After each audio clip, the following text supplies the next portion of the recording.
Nós temos aqui hoje o Rafael Dracon e o Marçal Aquino. Eu vou falar rapidamente sobre vocês, foi uma pincelada, porque coloquei 4 linhas da carreira, da carreira deles, deve ter milhares e milhares de linhas aqui. O que vocês quiserem complementar, vocês podem complementar.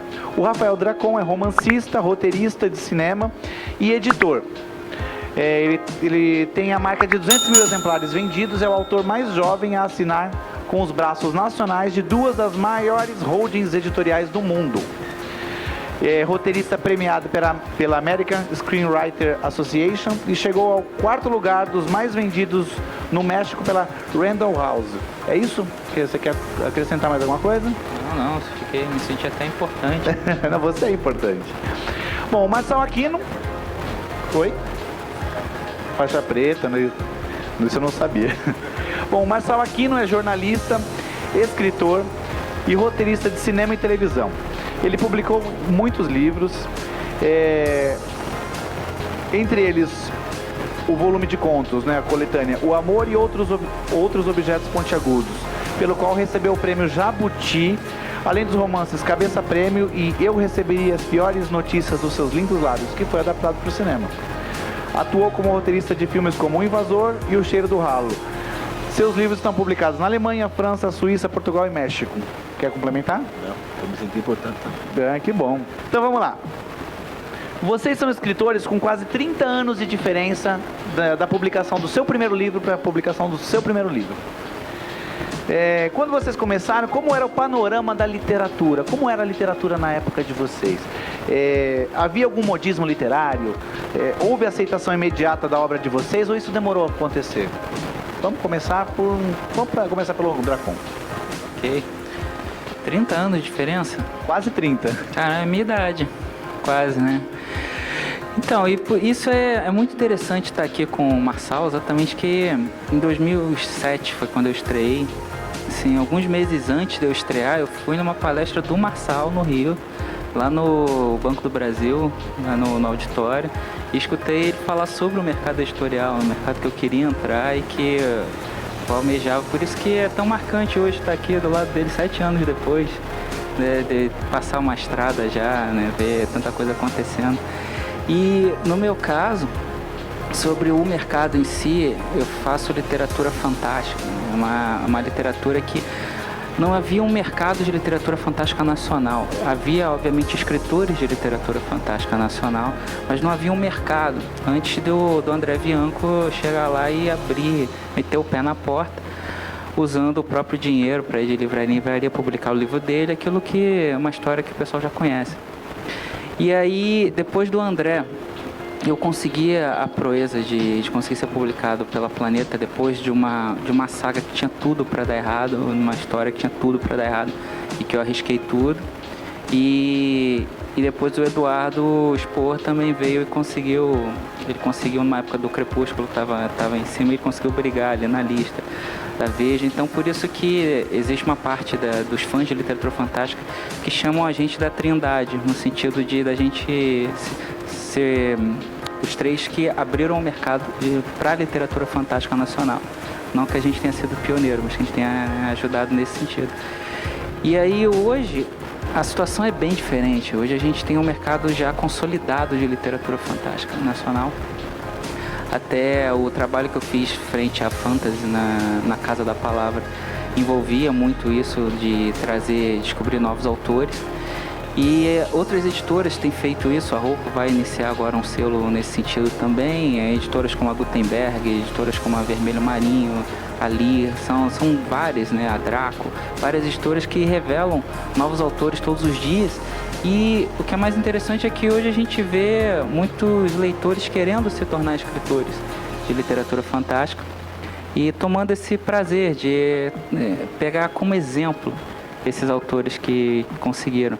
Então, eu acho que o maior prazer que a gente tem nesse sentido é esse, de hoje poder ver o que a gente conquistou no mercado que não existia e hoje a gente vê leitores sonhando com isso porque ele está consolidado. Então, essa é a nossa maior vitória. O modismo na época que você começou era de vampiros, não é isso? Mais ou menos? Eu lembro que tinha bastante. Na época que eu estreiei, o auge era o Eragon. E então estavam os dragões, por isso que me beneficiou muito naquela época. Na época que o André chegou a pegar o Crepúsculo depois, que ajudou ele nas vendas dele, e o Eduardo pegou a época do Fallen, que também ajudou. Então, era uma coisa de estar no lugar certo na hora certa. Por isso que eu acredito que sempre tem uma magia por detrás das coisas, tem que ter. E você, Marçal, como que era a literatura na época que você publicou seu primeiro livro? Foi em 80 e... Eu publiquei o primeiro livro, eu fui ligado ao movimento de poesia marginal. Então eu publiquei um negócio chamado Tiragosto Poético em 84. Depois eu publiquei um volume de poemas em 85. Em 86 eu descobri que eu não era poeta, que era uma puta fraude. E aí eu fui fazer Você era prosa. só marginal? Não, eu era fraude, porque os meus poemas tinham enredo, tinham personagens. Na verdade eu era um prosador pensando que podia fazer poesia. Daí fui ler os poetas, criei vergonha, então por uma questão de higiene eu nunca mais escrevi poesia, né? Então, o que aconteceu? Veja você, mas é importante assim, os anos da minha formação como escritor e como leitor, a década mais importante é a década de 70, porque eu entro na década de 70 com 12 anos e saio com 22. Então são os anos da minha formação. Veja, ditadura militar, censura pesada em cima da literatura, foi a época de maior perseguição aos autores. Vigência total do conto como gênero literário, foi a época de ouro do conto, então me tornei contista. E eu fiquei durante o final da década de 70 e a década de 80 escrevendo um livro de contos. Quando eu fui publicar, tinha saído de moda o conto. Ninguém queria saber de conto, o conto não vendia, ficou maldito. E eu só sabia fazer conto, não sabia fazer romance. Eu me lembro do Jiro Takahashi dizendo, olha, se você escrever um romance eu publico sem ler, porque eu sei que você sabe escrever, mas conto, não me traga conto aqui. E aconteceu uma coisa curiosa, porque naquela época tinha um concurso importante, que era da Nestlé, a Bienal Nestlé de Literatura, e eu acabei escrevendo um volume de contos, porque eu não conseguia publicar por editora nenhuma. Eu tive perto de publicação e as duas editoras faliram. Naquele tempo tinha menos editoras do que tem hoje, até porque tecnologicamente falando houve um salto. Hoje você não precisa mais do que um computador para ter uma editora. Todos os trabalhos são terceirizados também, você não precisa ter uma editora física também. Havia um outro aspecto importante, que é a questão de visibilidade. Embora o livro na época tivesse mais durabilidade, porque um livro era lançado e ele ficava sendo discutido durante 1 ano, 2 anos, ele tinha uma vida útil maior. Hoje o livro é muito rápido, né? Porque os lançamentos não tem espaço para isso, inclusive, espaço físico.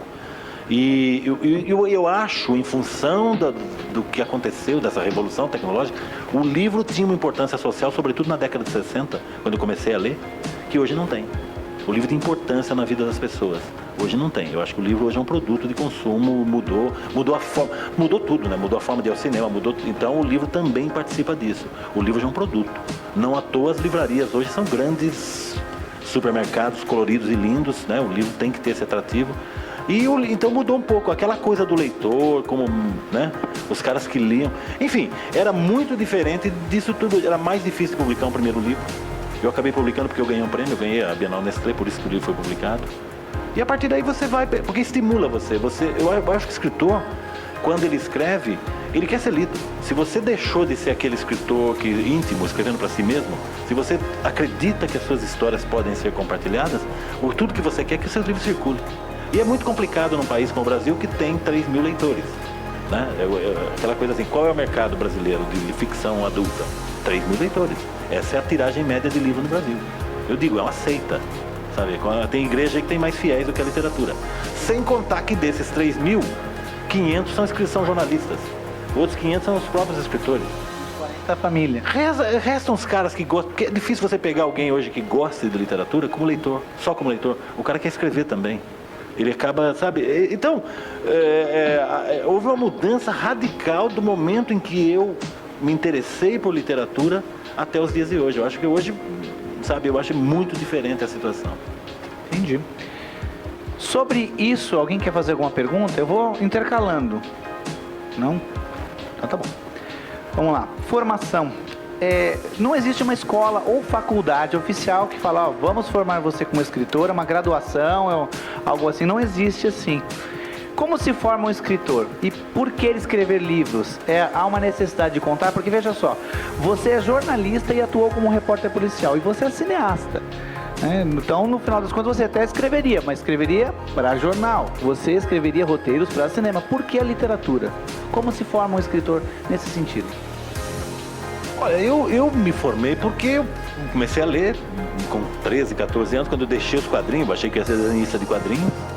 Teve um momento que eu desencanei daquilo, meu pai dizia assim, não tem futuro. Mas eu secretamente eu queria ser escritor. Mas eu entendi que também não era uma profissão. Eu fui fazer algo, eu fui ser jornalista por conta da literatura. Porque eu ia escrever no jornal, imagina, eu fui trabalhar no Jornal da Tarde, que dava um tratamento literário para as matérias e tal.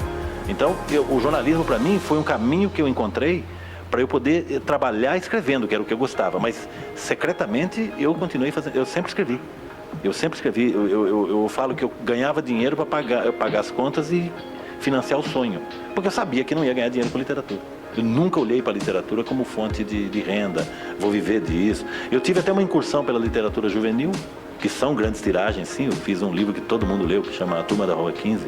Muita gente leu isso aí, tem 700 mil exemplares e tal, é adotado em escola. Mas aquilo também me desesperou, porque daí eu ia nas escolas e eu descobria que o professor dava o livro e dava a prova. Então o aluno passa a odiar a literatura. Então estava errado o modelo. A minha filha um dia mostrou pra mim na internet, vem ver o que uma menina tá falando de você. Marçal Aquino é um corno. Como assim Marçal Aquino é um corno? Ah, porque ela tinha passado o fim de semana tendo de ler um livro meu que caía na prova. Eu disse, Marçal Aquino é um corno, né? Então você veja, porque você quer ser escritor, eu acho que você quer ser escritor. Eu queria contar isso, eu vim de uma cultura oral, eu nasci numa fazenda, eu fui criado na zona rural até os 6 anos. Eu sou uma coisa assim, completamente impossível hoje. Eu vi televisão pela primeira vez com 6 anos de idade. Hoje a criança já nasce se vendo no ultrassom, né? Já nasce televisivo, né? Então eu só fui ver televisão. Isso foi muito importante porque me permitiu ouvir as pessoas contando, que é a coisa que eu mais gosto. Que é aquela brincadeira que eu falo que eu escuto conversa na rua, né? Eu preciso desse contato. Eu não fico em casa pensando, vou escrever isso. A coisa nasce no combate, no dia. E a experiência como jornalista, então, acabou sendo muito importante também por isso. Eu me lembro que eu queria me tornar escritor, eu falei, eu vou fazer faculdade de letras. Ninguém ensinou nada lá de... Ah, não, só fechando. Onde forma escritor?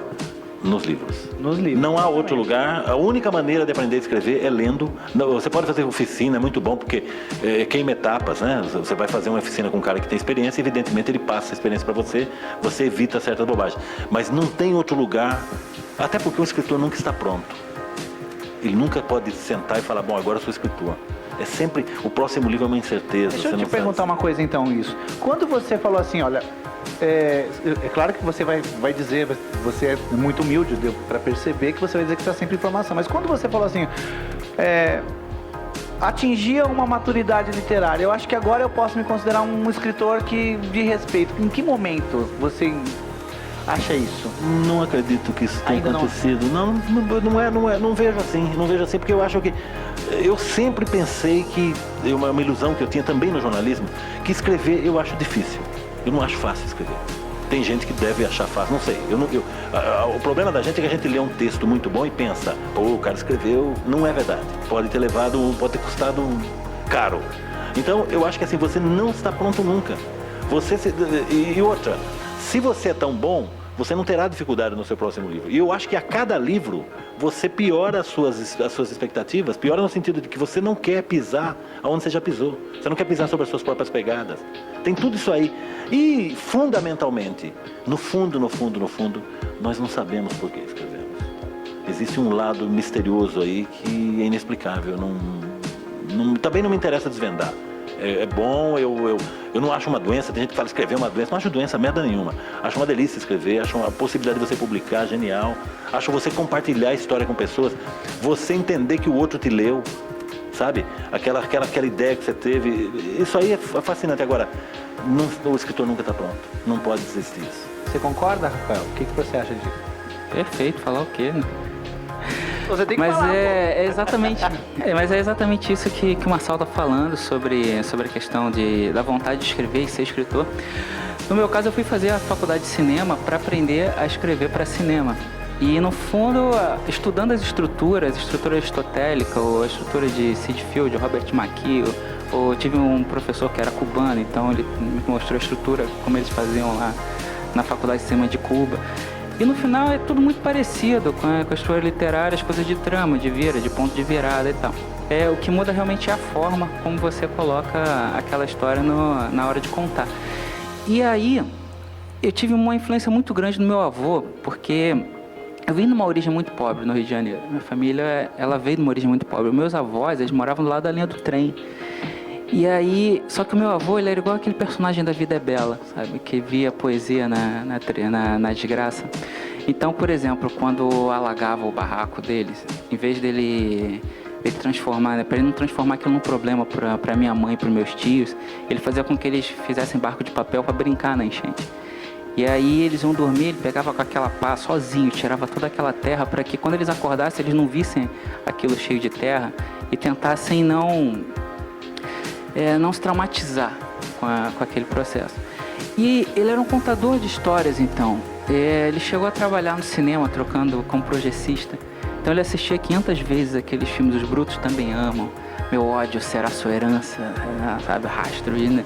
É aquela época que os filmes tinham os títulos, né? As traduções dos títulos eram ótimas, né? Não eram igual Brokeback Mountain, Brokeback Mountain, sabe? Cold Mountain, sabe? E aí... Ele sempre, então, antes de dormir, ele me contava histórias antes de dormir. Então, normalmente elas envolviam 3 cachorrinhos fazendo coisas diferentes toda noite. E aquilo me tomou um gosto por contar histórias e entender o mundo através de histórias. E ele faleceu quando eu devia ter uns 5, 6 anos, mas é muito forte a memória dele. E aí, quando ele faleceu, eu ganhei um novo herói, porque eu conheci Bruce Lee. E aí mudou tudo. Porque o Bruce Lee, pra mim, ele não é nem... Até eu tive no Canal Futuro recentemente, o Cristiano lá, o apresentador, ele perguntou: não, você é fã do Bruce Lee? Eu falei: não, eu acho que é um outro nome, tem que inventar. É um negócio acima, pra mim é como se fosse um avatar. Era uma coisa nesse sentido. E aí, eu vi o Bruce Lee com 6 anos, eu prometi que eu ia ser tudo que ele era. Que eu ia ser escritor, que eu ia ser faixa preta, que eu ia trabalhar com cinema. Foram precisos 20 anos para cumprir a promessa. E aí, felizmente, estamos aqui. Legal. Gostei da história. Alguém tem alguma pergunta a respeito? Uma pergunta pro Marçal primeiro. Ele colocou dessa mudança do leitor nos últimos tempos, do público leitor e do modo como... enfim, se mudou o público leitor, mudou também... a pergunta é, mudou também o escritor? O escritor hoje, ele é diferente do escritor do seu tempo, não no sentido daquilo que escreve, mas de formato, e assim, e será que essa mudança ela tem audiência, vamos dizer, o tipo de escritor como você tinha uma relação muito forte com aquele tempo no qual, enfim, você nasceu e teve a sua maturidade. Radicalmente. Hoje o escritor, ele é obrigado, queira ou não, a ir pro corpo a corpo. Ele tem que estar aqui. Quando eu comecei, o escritor era mal visto. Ninguém queria saber do escritor. O escritor, o que é o escritor? O que o escritor tem a dizer? O escritor ficava muito relegado a ir às escolas, à academia, à universidade. Esse pop em que o escritor foi transformado, alguns deles até levaram a sério, viraram próprios personagens, né? Aqui São Paulo está cheio de personagens escritores, né? São seus próprios personagens, é muito engraçado. Eles em alguma hora eles escrevem, mas eles são personagens. Eu convivo com eles diariamente, eu já sei disso. Então mudou muito, porque mudou a literatura nesse sentido também. Então eu acho que essa mudança, ela tem a ver com tecnologia, evidentemente. E hoje o cara se vê obrigado a fazer parte de um processo que é muito diferente. O escritor é quase um artista hoje. Ele é levado nas festas. Eu outro dia pensei, se você quiser ficar indo a festas e feiras literárias, você não faz mais nada o ano inteiro. Você viaja para tudo quanto é canto do mundo e você, de certa maneira... É curioso porque, de certa maneira, isso tem a ver com o aumento de venda de livros. Com divulgação, com tradução. Se você vai a uma feira, por exemplo, principalmente nós que escrevemos em português e vivemos cercados por hispanofalantes, hispanoleitores, nós temos essa dificuldade, porque o escritor brasileiro, você vai numa feira na Colômbia, ele é um desconhecido. Ele é um desconhecido, é quase um elo perdido. Porque eles não têm a ver, porque quando você lança um livro no México, automaticamente ele pode ser lido na Argentina, na Colômbia, na Venezuela, pela língua comum. Nós temos esse problema. Tanto é que tem brasileiros escrevendo em inglês diretamente para tentar escapar ou romper isso aí. Então há sim uma mudança hoje, e eu sinto assim que o papel do escritor hoje vai além do ato de escrever. Eu, por exemplo, sou completamente avesso à rede social, eu não tenho tempo para isso. Eu acho que isso cheira a fofoca para mim. Você ficar com todo respeito. Então eu tento resistir. Eu tenho e-mail Tem uma página do Facebook que é falsa, tem um cidadão que mantém a página lá no meu nome, um gaiato lá, fazer o quê?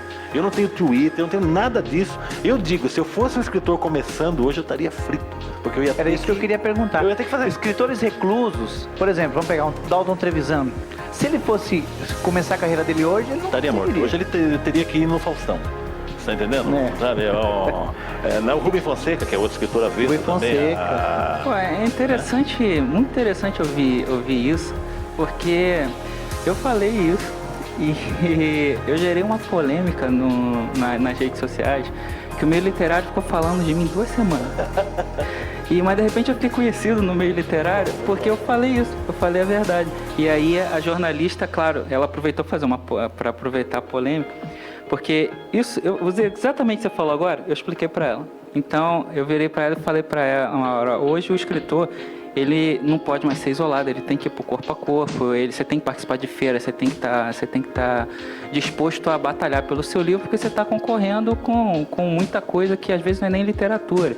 Quando a gente tem quando você vai postar o seu livro no Facebook, por exemplo, você está concorrendo, o mesmo post do seu livro está concorrendo com foto de gatinho. E concorrer com foto de gatinho é foda, meu irmão. Tá pensando o quê? Ele vai ver quantos likes deu a foto do gatinho e quantos deu do teu livro. E aí, eu expliquei isso. Então, que o escritor hoje, quando ele fica isolado, o isolado, ele hoje não conseguiria. Então, quando você tem um estilo tipo do Rubem Fonseca, que não sai de casa nem pra comprar pão, assim, hoje em dia... Porque é mentira também. É uma imagem que foi criada dele, porque... mas na época funcionou, porque era uma época que o escritor não era como hoje, né? Aí, conclusão, a jornalista pegou e colocou assim no título. Rafael Dracon afirma, Rubem Fonseca hoje não seria publicado. Assinaria embaixo. E aí o meio literário ficou maluco, dizendo que eu tinha ficado maluco, que era o fim da literatura e tal. Aí a Ana Maria, nossa presidente da Academia Brasileira de Letras, foram perguntar pra ela. Aí o Rafael Dracon falou isso e tal, ela falou, ele tá certo. E morreu a polêmica. É curioso, porque os próprios escritores ditos mais velhos, o pessoal da academia, por exemplo, Nélio da Pinhon, a própria Ana Maria, o Coni, essa turma está se vendo no mato sem cachorro, porque eles estão sendo obrigados a adentrar a rede social, etc. Então, quer dizer, são novos tempos, há um espírito de uma época aí ainda em convulsão, porque a gente não sabe em que momento dessa revolução nós estamos, e ela pode estar muito no começo, porque tudo está se transformando. Você imagina, de uma penada eu sou do tempo que tinha fax, né? Eu falo assim, o fax foi uma puta avanço, né? O fax era maravilhoso. O fax teve uma vida brevíssima, né? Porque acabou, né? Não tem sentido. Muito bem, nós somos da geração que assistiu filme em película. Eu entrava no cinema, quando surgiram as primeiras câmeras de vídeo, os primeiros materiais digitais, eu entrava no cinema, eu olhava a tela e eu dizia assim, isso é película por causa da profundidade. Só por causa da profundidade. Isso aqui, hoje não. Hoje a TV Globo filma novela com equipamento de cinema. E o público reage da seguinte maneira, a novela ficou mais rápida, mais veloz. Não é. Aumentou a velocidade do número de quadros, né? Porque o equipamento muda, os tais 24 quadros. Então os caras ficam... São mudanças que a longo prazo a gente não sabe onde vai chegar. Você não sabe mais como vai ser a relação. Então, por exemplo, cinema. Videolocadora está condenada. Ainda tem. Mas vai estar condenado. Então, assim, nós estamos vivendo uma época de grandes transformações. Muito grandes. Porque eu sou o cara que durante anos trabalhou em redação de jornal, tinha telex. Um belo dia surgiu um fax. Eu lembro disso, eu falei, o fax, só que o fax era cara, tinha um só dentro da redação. Então, hoje o fax não tem sentido. A minha filha não sabe o que é um fax. Fala pra ela o que é um fax, ela não sabe o que é. Então, só que ela escaneia tudo que ela quiser, do jeito que ela quiser, e o diabo, né? Eu chego em casa, às vezes, tá assim, um bando de adolescentes assistindo televisão, e não tem nada ligado na televisão, só tem coisa espetada na televisão, sabe? Só o pendrive que eles chuparam no seu canal de TV, não sei da onde, arrumaram já um site de legenda. Eu olho aquilo e digo, acabou o mistério, né? Da gente ir ao cinema, apagava a luz, você tinha uma experiência coletiva junto com todo mundo, ninguém atendia telefone porque não tinha telefone, né?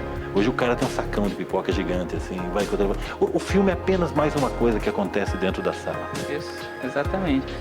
Mas tem vantagens. Para se alcançar, para poder se viver de literatura, existe vantagem. A minha geração foi beneficiada por isso porque a gente cresceu com isso, então a gente entende as regras desse processo. E aí hoje a gente tem um contato direto com o leitor que até eventos e distribuição de compartilhamento de informação, isso nos beneficiou muito para a gente poder abrir o mercado de literatura fantástica, inclusive, porque os leitores de literatura fantástica são normalmente jovens e muito apaixonados por isso, né? Os leitores de Harry Potter, leitores de Crepúsculo, os leitores agora do Divergente, Jogos Vorazes, do Senhor dos Anéis, e são virais que vão se espalhando pela internet. Então, compreender as regras disso, como a gente veio disso, a gente acabou conseguindo atingir um número de leitores que nos permite viver de literatura hoje. Até os podcasts também têm revolucionado muito. Hoje eu faço parte do Rapadura Cast, que existe assim, cada episódio, que dependendo do episódio, a gente consegue lá tipo 100 mil downloads, 150 mil downloads. Então, não deixa de ser uma maneira da gente atingir um pouco diretamente naquele sentido. Bom, a pergunta aqui, acho que vocês acabaram respondendo, mas tudo bem, é que a segunda depende da primeira. Então vamos voltar aqui. A temática mais recorrente nas obras de vocês, no seu caso, é literatura fantástica. Na sua é mais uma literatura mais marginal ou não? Já não posso dizer mais isso. Não, eu acho que não. O pessoal costuma me chamar de escritor policial, o que também é um erro, porque eu não escrevo literatura policial. Como vocês definem? Eu escrevo dramas criminais. Dramas diferente, porque não tem a figura clássica do policial no nome dos meus livros. Nenhum deles. Não conseguiria escrever um detetive. E você falar literatura fantástica, tá bom pra você? Seria isso, mas... normalmente os meus livros têm temas de sonhos. De alguma maneira. Seja o sonhar realmente, como é com o Sandman, seja através de metáforas de um personagem buscando alguma coisa que ele sonha alcançar. Normalmente é isso. Vocês já tiveram vontade de escrever algo completamente diferente do que vocês são conhecidos? Vou dar um exemplo para vocês. Agatha Christie, a gente fala Agatha Christie é literatura policial, detetive, crime. Só que ela teve uma vontade imensa de escrever livros de romance. Romance mesmo, homem com mulher, que é amor, aquela coisa. Ela falou, não vai pegar bem para minha carreira. Então ela fez 6 romances sob o pseudônimo de Mary Westmacott.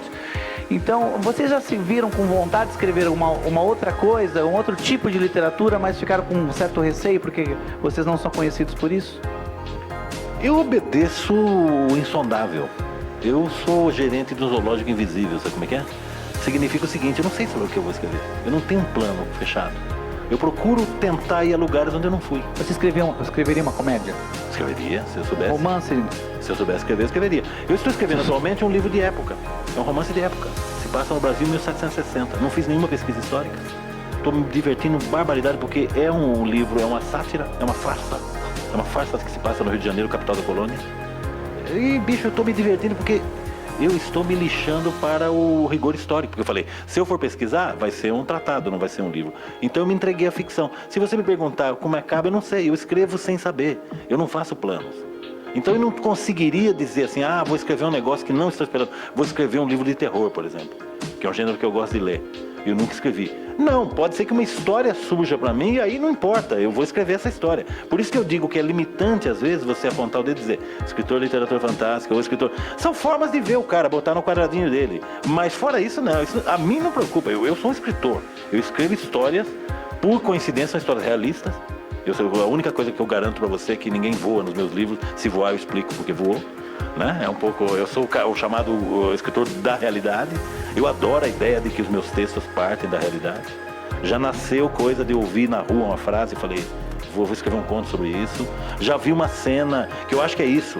Quando você está escrevendo, você de certa maneira abre os seus canais de sensibilidade para ver coisas na rua que você não vê quando você está meio embotadão, você não está escrevendo. Então você vê, eu digo assim, o cotidiano é capaz de miséria e maravilha. Você precisa estar atento. E é isso que eu adoro. Então eu não sei sobre o que eu escrevo. É melhor. E você, Rafael? Você se limita assim ou escritor de tudo? Não, eu não me limito, mas os meus editores vão me limitar. Então, por exemplo, eu tenho um thriller que eu já escrevi há muito tempo, um thriller policial. Mas para lançar, o editor, ele olha, mas você tem um outro livro fantástico? Que bom, então vamos lançar o livro fantástico. O próprio Fio de Prata foi assim, eu ia lançar um livro chamado Coletor de Espíritos. E ele é um drama sobrenatural, assim como o roteiro que eu fiz na faculdade, é um drama sobrenatural. E na época o Pascoal, que é o editor da Leia, todo mundo na Leia tinha adorado o livro, mas ele olhou e ele não gostou, ainda mais quando ele viu que era drama sobrenatural. Ele achou que fugia muito da linha fantasy do Dragões de Éter, né, que ele estava querendo. Então, quando ele viu que eu tinha um outro livro, que era o Fios de Prata, que é um irmão que eles têm até uma cena que eles se cruzam, mas o Fios de Prata era literatura fantástica, mesmo passando no mundo real, no mundo dos sonhos, do sonhar. Então, o Fios de Prata passou na frente e a Leia publicou. Agora o Coletor Espírito vai sair pela Rocco, em algum momento. Então, o mercado às vezes limita nesse sentido. Mas como escritor, não, é um prazer grande. Pseudônimos causam afinidade em vocês? A ideia de ter pseudônimos e publicar um outro tipo de literatura? Só em concurso de contos que eu fazia isso. Meu pseudônimo era Christopher Nolan. Aí, que na época sem dinheiro, eu tava lembrando disso porque eu tava olhando meu currículo há pouco tempo, que eu tive que mandar para uma situação que me tinham me pedido. E aí eu fui ver, faz tempo ver currículo, né? Um negócio já né, antiquado para, né, aquele formatozinho, pelo menos para mim. E aí quando eu fui ver, eu fui lembrando de coisas que eu nem lembrava da minha vida, e eu lembrei de um período desse, que era um período lá sem dinheiro, e que aí a maneira de eu arrumar dinheiro, eu dava aula de artes marciais, mas para poder fazer um extra, eu entrava em concurso de contos. Então eu vi os concursos de contos que estivessem pagando dinheiro. E aí eu definia, cara, eu tenho que ganhar isso, porque eu preciso desse dinheiro. Então eu entrava em 10 concursos e ganhava 5. Aí então, cara... Que boa média, hein? Aí então era assim, eu ganhava às vezes... Então às vezes tirava segundo lugar, terceiro lugar, mas ainda era ganhava R$1.000, R$2.000, R$3.000. Então às vezes toda hora ligavam lá em casa e falavam, Christopher Nolan. Aí... Tinha uma vez que eu falei, não engano, desliguei, o cara ligou de novo. Ele é Rafael. Ele, pô, tem um pseudônimo, cara. Caraca, R$3.000, eu tô aqui desligando a cara do maluco, precisando pagar a conta. Entendi. Você quer fazer pergunta? Uma pergunta pro Rafael. Assim, da sua perspectiva como escritor aí, de início de carreira, o que você acha que faz um grande escritor hoje? Um prêmio literário, a crítica ou o público basta? A crítica não... o que é a crítica literária hoje? Não existe a crítica literária. Tanto que é por isso que os blogs literários explodiram. Porque o que acontece? Antigamente a gente tinha a lista da Veja mandava, né? Você vai ler isso aqui é a literatura. Só que aí os críticos não acompanharam essa mudança que a gente está conversando aqui na frente. Então tudo que a população gostava de ler e dizia que, eu gosto disso, eles falavam, não, isso não é literatura. Então o cara virava, pô, adorei o Código da Vinci. Não, Dan Brown, isso é ridículo. Dan Brown, que coisa... Não, o cara não consegue juntar duas frases. Ok, aí eu gosto da Culpa das Estrelas do John Green. Não, pelo amor de Deus, vai ler literatura de verdade e tal, não. E aí, eu gosto de Harry Potter. Então, Harry Potter não é literatura, tá? Então, tudo que o pessoal gostava não era literatura. Então, como para a crítica tudo era irrelevante, os leitores viraram e passaram a considerar a crítica irrelevante para eles. E era óbvio que isso ia acontecer, que os blogs literários iam explodir. Então, o que eles passaram a fazer? Criaram os blogs, passaram a fazer as próprias resenhas dos livros que eles queriam ler. Então, hoje, sim, os meus leitores de literatura fantástica, os leitores que leu Bianco, né, todo mundo dessa nova geração, ninguém vai procurar numa revista uma crítica. O pessoal vai na internet, vai digitar, vai lá no Scoob, vai lá nos próprios canais. Né? Então, esse boca a boca foi essencial para se abrir o mercado. Então, o prêmio, ele pode dar um prestígio, ele pode ajudar na publicação. Então, aqui nem o Marçal falou, ele ganhou o prêmio e foi publicar. Então, hoje, por exemplo, um autor que ganha um prêmio São Paulo de literatura, ele chama a atenção da Companhia das Letras e tal. Então, para ele ser publicado, o prêmio é importante. Agora, em relação ao público, o público não está nem aí, cara. Então, às vezes eu vejo o cara colocando na capa dos livros, finalista do prêmio, Jabuti, finalista do prêmio. Cara, o leitor vai passar, ele não tá nem aí. Aquilo é pro ego do escritor, beleza. Mas pro leitor na livraria, ele não tá nem aí. E aí, o que realmente causa esse hoje em dia é o boca a boca e principalmente essa comunicação que existe, que os próprios leitores fizeram dos próprios canais. Você concorda, Marção? Totalmente, acho que é isso. Perfeito. A crítica não existe. Eu assisti ao fim da crítica porque eu peguei ainda jornais que faziam crítica. Mas isso rapidamente virou muito mais... O que sai no jornal é resenha, né? É o anúncio do livro. Porque eu sou de um tempo que... Por que era mais difícil publicar? Se você conseguisse publicar para uma editora mais ou menos, você não tinha acesso à mídia. Ninguém ficava sabendo que você publicou. Se você não tem a mídia, você não tinha espaço na livraria. Hoje isso aí não... O cara pode... Sabe, a Veja pode ignorar o cara a vida inteira e ele ser um puta de um cara conhecido e ter uma legião de leitores adorado, ganhando dinheiro, inclusive, que é, sabe, é importante também dentro desse processo. Então eu acho que hoje mudou muito. A crítica hoje, a internet é o lugar da crítica. Na medida em que a academia não consegue dar conta disso, quando eu digo academia, eu digo universidade, ela não consegue dar conta disso também, porque ela também não tem canais, porque os jornais não vão. Nego não vai abrir um jornal domingo em casa e ler 2 páginas de texto sobre um livro, pode ser o livro que for. O cara vai dar uma olhada e não tem essa...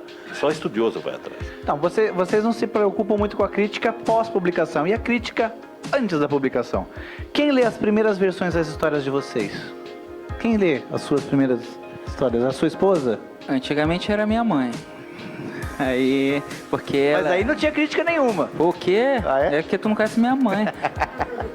Ela me fez mudar o final dos meus roteiros, que ela falou que o personagem... Ela falou, ele passa o roteiro inteiro sendo macho, aquele cara que toma a rédea da coisa, e no final ele virou um viadinho ali, ele tentou fazer um negócio que não tinha nada a ver com... E aí eu li, faz sentido do ponto de vista, né, que ela tava abordando e tal. E eu mudei o final por causa dela. E ela é muito crítica nesse sentido. Então, quando eu sabia, quando ela dizia que tinha gostado, ela realmente tinha gostado de um livro.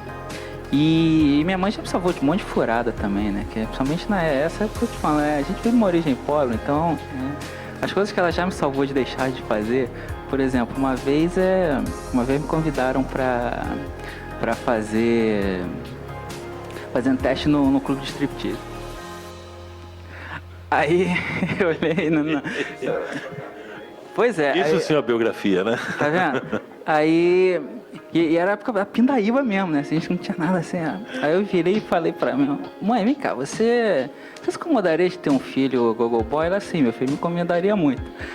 Aí eu falei, mas por que isso assim, tão rápido? Ela, porque um dia você vai ser um escritor famoso, você não vai poder ter isso no seu passado. Mãe é foda, né? Aí eu virei e falei pra ela, eu não lembro quanto, mas era um negócio que assim, que na boate em si eles não ganhavam nada, mas quando eles faziam shows particulares, aqui era uma grana louca. Aí era um negócio assim, eu não lembro quanto, mas eu falei, mãe, mas eles ganham X por 15 minutos de apresentação. E aí, ela era antigamente, então, a primeira. Hoje em dia, eu sou casado com uma escritora, então... Me ajuda muito, a gente fala de literatura o tempo inteiro. A gente vai no Outback, você está conversando, está no guardanapo falando sobre isso. Então é uma troca constante. E eu termino de ler o livro que eu estou fazendo agora, ela me faz ler para ela cada capítulo antes de dormir. Então tem uma parceria muito grande. É uma parceria que eu nunca tive antes. Né? É uma coisa muito diferente até para mim. A gente vê como é importante realmente ter uma pessoa que entende o teu mundo. Eu tive relacionamento com pessoas que eram de fora desse meio, então para mim é uma situação muito diferente que felizmente tem sido uma troca muito rica. Somos dois, minha esposa também. A gente faz a mesma coisa. Marçal, e você? Quem lê suas primeiras histórias? Eu não tenho esposa, cara, então não, quem lê é o seguinte, eu faço isso, eu termino um original e entrego para 5, 6 caras que eu conheço, que são escritores, a maioria não, acho que totalidade são escritores. E aí eu acato ou não as observações, porque o cara vai lá dentro, né? Ele vai para dentro da linguagem e poupa os leitores e a gente de grandes bobagens, né? Porque às vezes você revisa 200 vezes um texto e você não percebe, eu que vim do jornalismo sei disso muito bem, você não percebe as bobagens que você está escrevendo, não é bobagem de pastelamento, você está afirmando coisas, sabe aquele negócio, o personagem sai de casa com a camisa vermelha e 2 páginas dentro a camisa creme, uma coisa assim, escapa muito isso aí. Isso acontece porque você, às vezes, você não escreve um trechinho curtinho, você leva 6 meses para escrever. E aquilo muda tudo. Então, esse cuidado eu tenho em trago para caras que eu sei que gostam de literatura, são chatos, são exigentes. E vêm com tudo, nem vou começar a criticar o título. Eu, quando escrevi o Eu Receberia as Piores Notícias Seus Lindos Lábios, um desses meus leitores falou assim, o título é bem estranho. Eu falei, não, mas a ideia é essa, porque eu gosto do título, o título tinha me ocorrido antes e tal. Ele falou assim, parece um verso ruim de bolero. Porra, que animador, né, bicho? Sabe? Então você recebe isso aí, você tem que ter esse espírito aberto pra palavra. Mas a gente tem que ter, eu acho que é importante. Você falou de título, eu tenho justamente um tópico aqui sobre títulos. Porque você escreveu alguns títulos do que você já escreveu. Eu receberia as piores notícias dos seus lindos lábios. Outro. Por bares nunca antes naufragados. Nunca dantes. Ah, tá. Então tá bom. De onde eu copiei tá errado. A depilação da noiva no dia do casamento. Isso é um tiragosto poético da década de 70. De onde você tira essas ideias? Como é que você faz para poder... Eu adoro o título longo. Eu acho que o título só não pode ser maior que o livro. Agora eu adoro o título longo. Principalmente porque me parece provocativo. Se eu passo... Eu já comprei livro por causa de título. Acho que todo mundo já viveu essa experiência. Às vezes o livro é até ruim, mas o título é magnífico. Então tem isso. Eu acho o título... Eu escrevo o livro por causa do título. Então você primeiro fala, o título vai ser esse, e começa a escrever. Já acontece com mais frequência, por exemplo, o invasor. Eu acordei um dia e falei, vou escrever um livro chamado Invasor. Anotei no meu caderno, eu escrevo à mão em cadernos, né, antes de... Eu não escrevo direto no computador, eu escrevo tudo à mão. Então eu botei lá o Invasor, eu falei, o que será o Invasor? E eu descobri qual era o Invasor, rapidamente eu descobri qual era o Invasor. O Eu Receberia foi a mesma coisa, o título me ocorreu, eu falei, olha que coisa curiosa, o que será isso? E aí eu fui atrás da história. Então, mas já escrevi, o Invasor é curto, ó. É curto, mas você vai contra o que todo mundo diz, todos os escritores fazem. Muitas pessoas colocam um título provisório. Escreve sua história e depois fala, não. Agora a história muda o título. Eu não gosto, eu gosto de ter o título do livro. Raramente eu mudo, cara. Acho que não tem na minha história um negócio... A partir do momento que eu descubro o título, porque também não é sempre... Às vezes eu comecei um livro e depois o título veio. O do Bolero você manteve? Claro que eu mantive. O do Bolero acontece o seguinte, o do Bolero ninguém gostava. Isso é aquele negócio que você falou de traduzir título de filme. Era parecido. Você falava isso, a pessoa ficava em silêncio. É o título. O livro que você está escrevendo, o livro você... Pô, o leitor não vai te lembrar para pedir na livraria. Aí eu, bicho, isso não é meu problema. Eu não sou vendedor de livro, sou escritor. Não, mas o título é ruim, não é comercial. E todo mundo, era uma unanimidade. O único cara que gostava era o Beto Brandt. O Beto Brandt falava, eu vou filmar isso aí. Sabe? O negócio... Na verdade era quem importava mesmo. Eu fiquei naquele. Aí começou a me aborrecer. Tem um momento que isso começa a me aborrecer, porque você fala pro cara, o cara fala assim. E aí o cara reagia, dizendo, mas põe outro nome, vinha pra cima. Deixa eu ler, eu sugiro o nome. Eu, não. Beleza. Eu fui fazer a primeira flip. Então eu fui ler com a Patrícia Mello. Isso em 2003, acho. E o Flávio Pinheiro, que é o jornalista, que estava no camarim, ele me disse, esse texto, esse capítulo que você vai ler, como chama o livro? E eu, olha, Fábio, tem um título de trabalho. Eu já estava na história do título de trabalho, Working Title. Eu falei, tem um título de trabalho, só que eu não vou falar. E ele, como é o título? Eu falei, Eu Receberia tal. Ele falou, pô, é maravilhoso. Foi o primeiro cara que falou. E aí quando chegou diante da plateia, que ele foi nos apresentar, ele falou assim, o Marçal vai ler um negócio aí, mas ele não quer falar o título. É lindo o título. Então o auditório começou, fala, claro, né? E o Luiz Schwartz estava na primeira fileira. E eu não tinha editora para esse livro. Eu disse assim, vou falar, mas nenhum editor vai querer publicar. Quando eu falei o título, ele levantou o dedo e falou, eu publico. Aí eu fiquei macho. Aí surgiu essa barba. O fecho disso é o Zé Rubem, que é o Rubem Fonseca, que é meu amigo querido. Ele pediu para ler os originais. O livro estava já em provas e um dia me liga. Ele diz assim, maestro, tem um engano no seu livro. E eu peguei um caderno, falei, ele vai corrigir alguma bobagem. Ele leu o original, ele falou o título. Eu falei, o que tem o título? O título está errado. Como o título está errado? Ele disse, o título não pode ser esse. O título do seu livro só pode ser o nome da mulher, da personagem, Lavínia. Eu olhei e disse, maestro, minha vez de discordar. Vai ser esse título sim, bateu o telefone. Ele publicou um livro mais tarde com o título de Lavínia. Maravilhoso. Você, Rafael, como é que é a sua relação com o título? Você escreve primeiro o título como o Marçal ou o título é a última coisa? Normalmente sim. Mas normalmente tem metáforas, né? Por exemplo, a série Dragões de Éter. E aí as pessoas vão ler e elas não encontram dragões, elas reclamam, mas não tem dragão. Mas é que o título é uma metáfora. O dragão é o símbolo máximo da literatura fantástica, da fantasia. Quando você pensa em fantasia, você tem o dragão. E o éter é a quintessência, é o que te liga ao sonho. Então, é uma fantasia que você alcança através dos seus sonhos. Dragões de éter. E assim vai, o fio de prata é o que conecta. Se você estudar todas o ocultismo, as teorias de teosofia, todo o espiritismo, então todos eles têm uma coisa em comum que eles falam do fio de prata, que quando a gente dorme, o seu espírito sai e ele é conectado pelo fio de prata. é o que te traz de volta. No momento que o fio de prata é cortado, é a morte, porque aí não existe mais diferença, a alma não volta. Então, é o fio de prata, reconstruindo o Sandman, porque a figura do Sandman se modificou muito graças ao Neil Gaiman. Ela se tornou quase que a visão oficial do Sandman, o Morpheus do Neil Gaiman. Então, a ideia é que o sonhar foi afetado por isso, é preciso reconstruir a figura mitológica original do Morpheus. Então, é assim que vão acontecendo as coisas.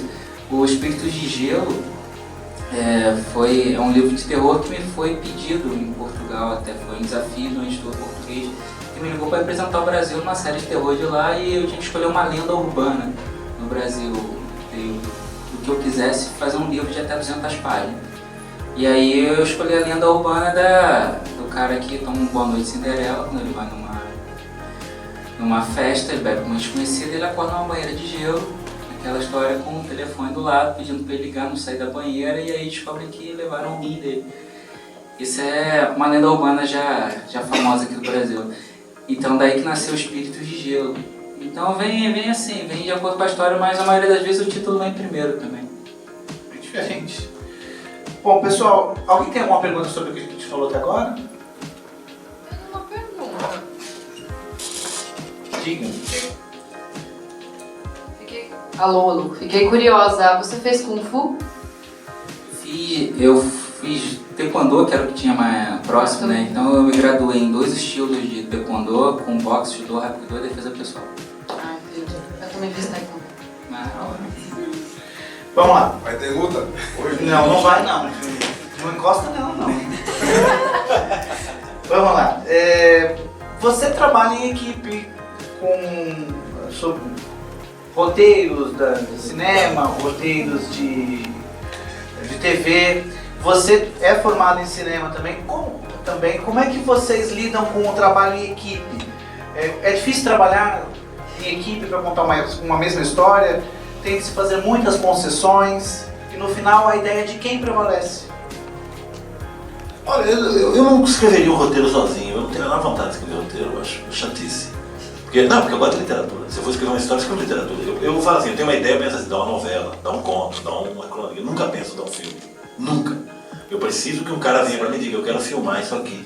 Aí eu pergunto pro cara, que filme você vê aqui? Isso é comum, porque é uma leitura, um filme, uma adaptação, é necessariamente uma leitura daquele livro. É apenas isso. É uma leitura numa outra linguagem, na linguagem audiovisual. Se você pegar 10 diretores e der o mesmo livro, eles sairão 10 filmes diferentes. Isso é fatal. Então, eu não tenho nenhum pudor com essa coisa de entregar o livro para adaptação e ficar cobrando fidelidade. Você já pediu para não fazer alguma coisa que a pessoa queria fazer muito no texto seu? Não, eu sou super flexível. Quando eu entrego para a adaptação, quando você vai trabalhar em equipe, as ideias, a rigor, são da equipe. A ideia não tem um dono, não adianta, não há individualidade. Porque é o seguinte, a ideia não está perfeita, você atribui uma ideia e vem o cara e dá um acréscimo, e aquilo às vezes ilumina. Então esse trabalhar na equipe é muito estimulante, na verdade, é muito rica a parceria, porque estimula você a pensar. Você imagina, eu trabalho diariamente com o Fernando Bonassi, que é um grande escritor, um grande dramaturgo, um grande roteirista. Nós, ao contrário da maioria dos roteiristas, não trabalhamos em cada um pega um pedaço do negócio e desenvolve. Nós trabalhamos ombro a ombro. Cada vírgula que vai ser colocada é discutida. Então o roteiro, quando sai da nossa mão, ele já tem no mínimo uma aprovação, porque eu tenho que convencê-lo. E ele é mim, quando a gente coloca uma ideia na mesa. Por isso que ideia não tem dono. Então não tem autoria quando se fala em roteiro. Aliás, quando se fala em cinema, né? O cinema é igual suruba, precisa de mais gente para fazer, cara. A literatura é sozinha, solitária. Tudo dá certo, o cara encomenda a segunda. Se normalmente ela dá uma diluída. Não tem. Os caras falaram assim pra mim, Breaking Bad quebra esse paradigma. Eu peguei as 4 temporadas, não sei nem quantas são. Peguei 4 temporadas, parei na 4ª. Porque daí eu achei que tava fazendo água. O truque dos caras é o seguinte, o episódio ele não tem mais a mesma vitalidade lá do começo, vai desgastando, é normal, o personagem não resiste. Só que os americanos fazem o seguinte, você assiste um episódio do Breaking Bad, mesmo que não seja um grande episódio, ele tem no mínimo uma grande cena de cinema. Tem uma cena que quem gosta de cinema vê e fala, uau, por que não faz isso no Brasil? Sabe essas coisas? É desse naipe aí que eu me pergunto pra você, por que a gente não faz filme como na Argentina? Eu acho adorável essa pergunta, sabe? Eu estou em palestra, às vezes eu tenho que falar assim, mas o cinema argentino não sei o quê. Por que nós aqui no Brasil não fazemos cinema que nem na Argentina? Eu olho e digo, porque nós não somos Argentina. É simples assim, é uma questão de formação política e tal. E aí o cara fala, não, mas o cinema argentino, o roteiro, não sei o que, eu digo, eles têm uma escola de cinema maravilhosa que valoriza muito o roteiro, e o roteiro no Brasil é uma coisa nova. Até a década de 70 não existia a figura do roteirista no Brasil, pelo menos não conhecemos hoje. Mas aí eu pergunto para você, você acha que o cinema argentino faria Tropa de Elite? Isso aí. E dentro do cinema eu cheguei a trabalhar com um parceiro que você já trabalhou, Vitor Navas.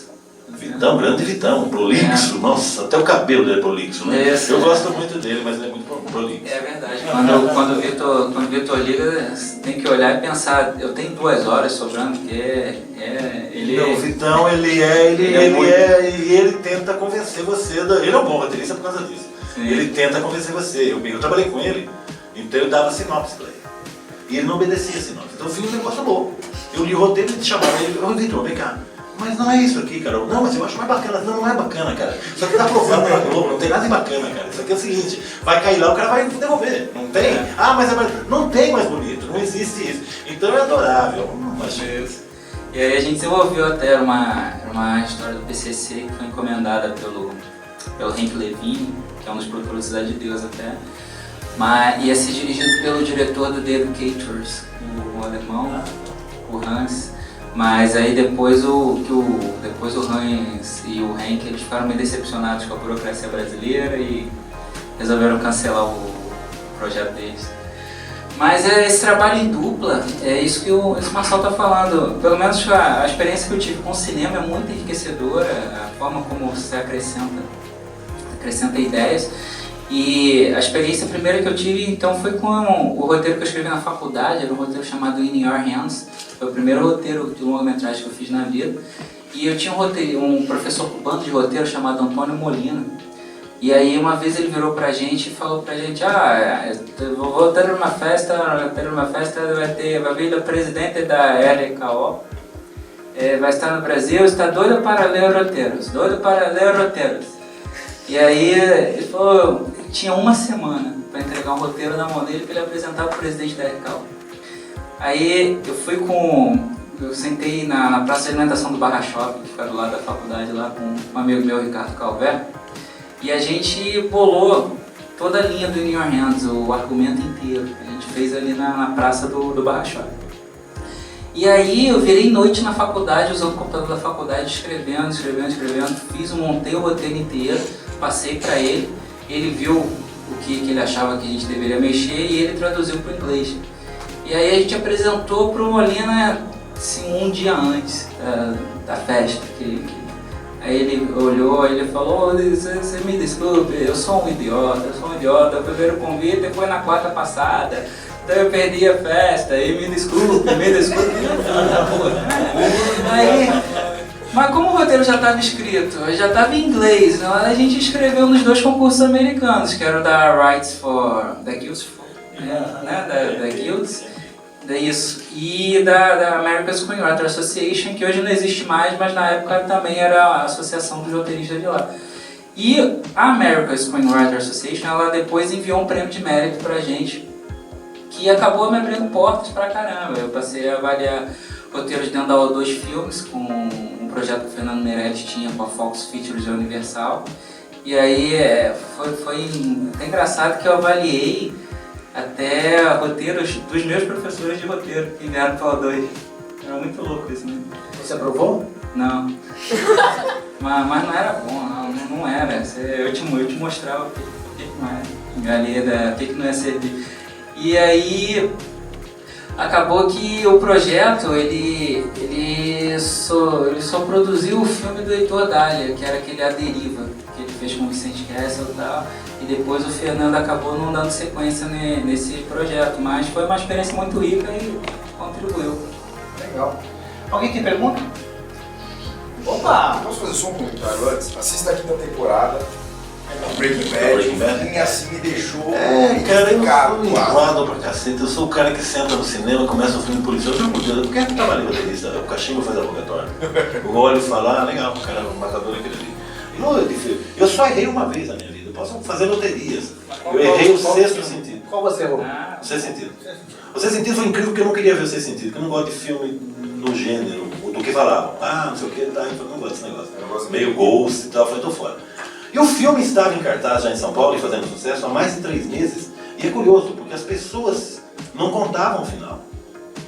Porque a tentação de você virar e falar... Por exemplo, o cara que me fez ver o Sexto Sentido, eu suponho que seja até o Heitor Dália. Ele falou assim, aqui não, vá lá ver. Cara, esqueça, vá lá ver sem preconceito. E eu fui uma tarde, veja com uma vontade do cão, sentei e falei, legal. Aí começa o filme, 15 minutos, eu falei, o menininho tá morto. O menininho tá morto porque o menininho aparece, sai fumaça, eu falei, tem uma série de signos ali. Quando ele dá a virada brutal no final, eu ouvi e disse, uau, vou decorar esse nome, Shyamalan, né? M. Night Shyamalan, o cara sabe das coisas. Houve até o segundo filme dele, né? Depois. Não, mas ele sempre foi atrapalhado por produtores. E não é só ele, né? Até o Scorsese é. Porque mexeram muito. Quando você vê o original do Sexto Sentido, que é espetacular. A história do menininho com aquele falando em latim, aquilo tem tudo lógica, o produtor não vai contar. Então, às vezes o produtor acerta, mas às vezes o produtor é. Então eu sou péssimo para ver filme por causa disso. Seu nome qual que é? Camila. Camila. Você é fã do livro dele, já sei. Pela idade. Eu queria saber se vocês são muito atrapalhados pela internet no quesito de ter livro vazado, assim, que o pessoal coloca pra download, PDF, essas coisas assim. Livro pirata, tá falando? Então, eu tenho uma opinião diferente da minha mulher, por exemplo, a Carolina. A Carol fica maluca cada vez que ela vê um livro pirata. Aí a editora, ela tem um setor hoje só para isso. Não exatamente só para isso, é um setor de direitos autorais, mas que uma vez por semana ela faz um rastreio na internet só para derrubar site. Toda semana. E toda semana derruba tipo uns 10 sites de e-book pirata. E a Carol, ela fica maluca, os editores ficam malucos com isso. Eu gosto dos livros piratas e eu até, uma época que eu procurava meu livro não achava, eu achava, putz, o livro não tá tão bem assim. Aí logo apareceu um monte, eu digo, não, tá aqui. É meio como o Jô fala, o Jô ele fala que o cambista, ele é uma bênção e uma maldição, porque se ele tá lá na porta vendendo o ingresso mais caro, ele está tirando o ingresso de quem devia ter comprado antes, então a gente sabe. Mas quando não tem um cambista, então a peça não está fazendo tanto sucesso assim. É meio que isso. E além disso, eu tenho uma opinião que eu não acredito que o e-book pirata ele tire o leitor que compra o livro, porque o leitor que compra o livro, ele é apaixonado por aquilo. Eu acredito que o cara que baixa o e-book e lê, primeiro, eu acho que tem 2 efeitos. Ele não teria comprado o teu livro de qualquer maneira. Ele não teria comprado. E o segundo eu acho que ele baixa principalmente para ele ler da mesma maneira como ele vai na livraria e folheia um livro. Então ele testa se ele gosta daquilo. Eu já fiz isso, eu já baixei e-book pirata, aí li, gostei, fui lá e comprei o livro físico. Quando eu li o início, tá? Até porque eu não vou ficar lendo 400 páginas no computador, né? Mas ali, 10 páginas eu consigo ler. Então é o suficiente. E aí o cara gosta de ter aquela coisa de mas eu tenho aqui 300 e-books que eu estou carregando no meu celular. Ele não vai ler nem 3 daqueles e-books, mas é o poder dele ter aquilo lá. Ele se sente bem. Então eu tenho essa opinião própria de que o e-book ele não atrapalha. Na verdade eu acho que ele até ajuda e aumenta a popularização. Ô Marçal, hoje tem esse advento da pirataria online. Na época, década de 80, 90, quando não tinha isso, existia alguma forma de você encontrar o seu livro na mão de alguém ou de alguma forma que não seja o convencional de livraria?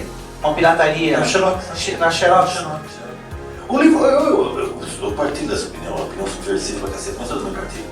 A situação do livro no Brasil é tão dramática que qualquer forma de veiculação que faça alguém ler. Eu falei outro dia, o preso que trabalha um mês, ele abate um dia da pena. O preso que lê um livro abate 4 dias da pena. Espetacular, né? Veja como o livro ali embaixo, né? Ninguém lê mesmo, nem um cara preso vai mexer. Então eu não me incomodo não com a pirataria, eu acho que... Porque é o que você falou, é preciso isso. Não vai fazer diferença. Não são 7 milhões de leitores, não é o que aconteceu com o Tropa de Elite, né? Que a pirataria ali alavancou aquilo. Não vai acontecer. Então... Eu acho que é divulgação, gente. O cara pode ler o começo e encontrar com um livro. É imponderável. O leitor é imponderável. que é o que agrada o leitor é incondenável. Senão não existiriam fracassos. É você, seu nome? Valéria.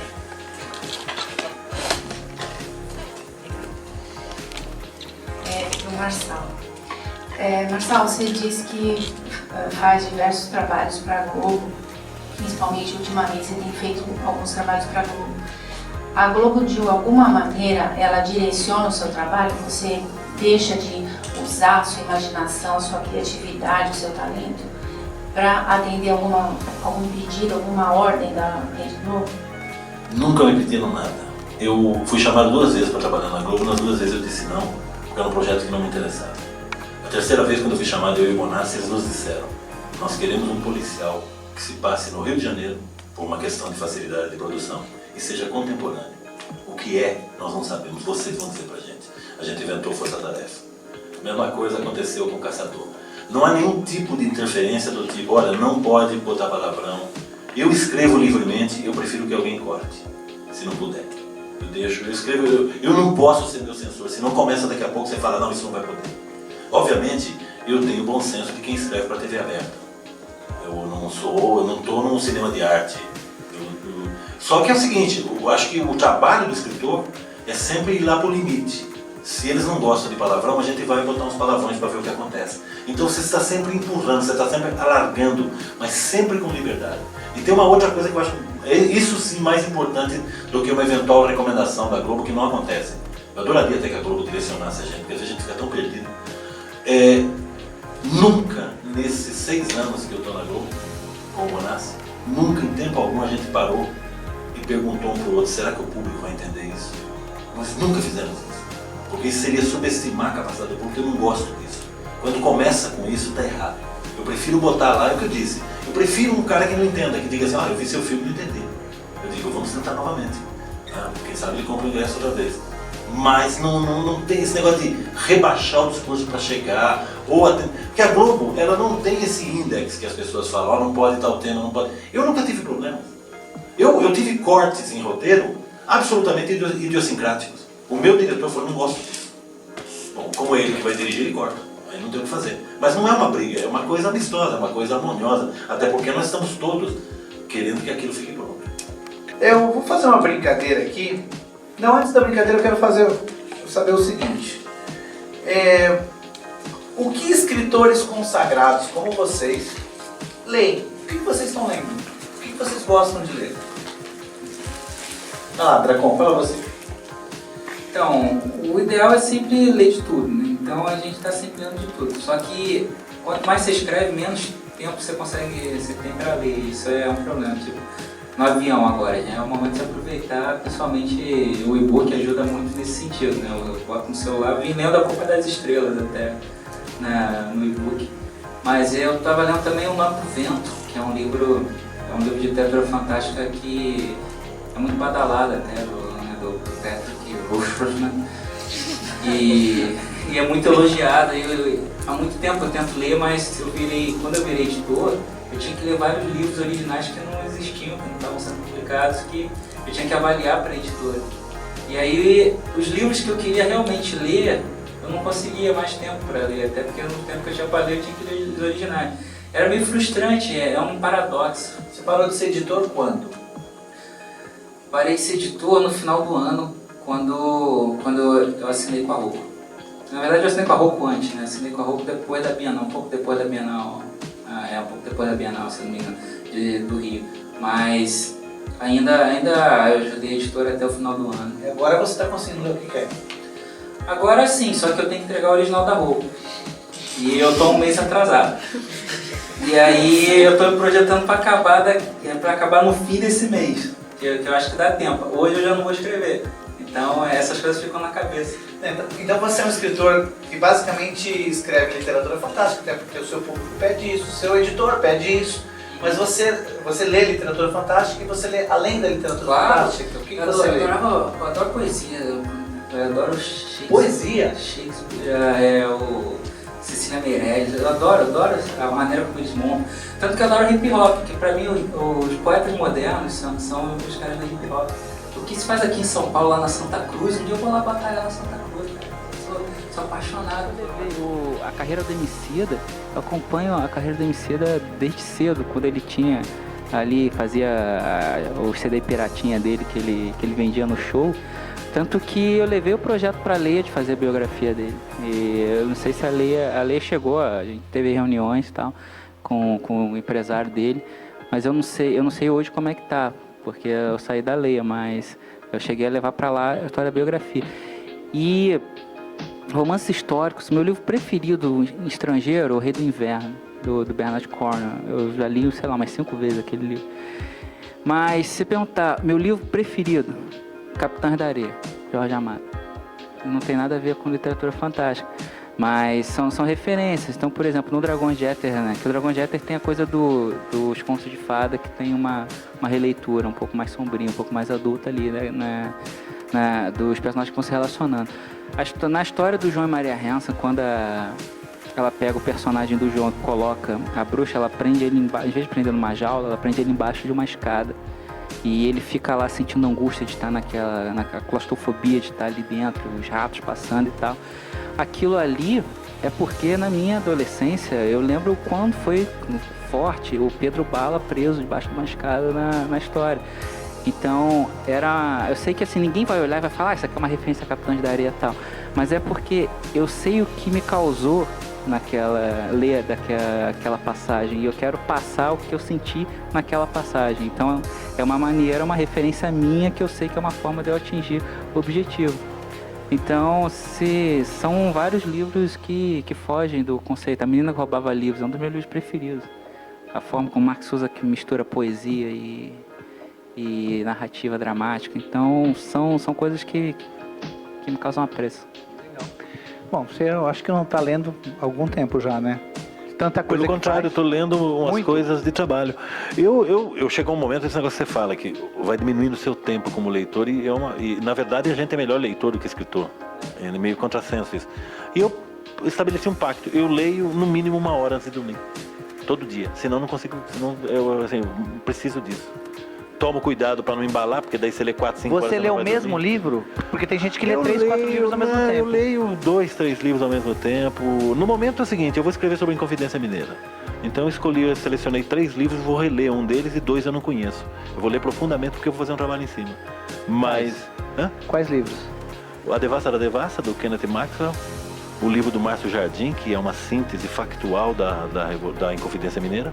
E o livro do Pedro Doria, que acabou de sair, que é um 789, que ele pega e ele prova que os caras que tentaram fazer Inconfidência eram tudo bandido, contrabandista e tal, que é uma parte bacana.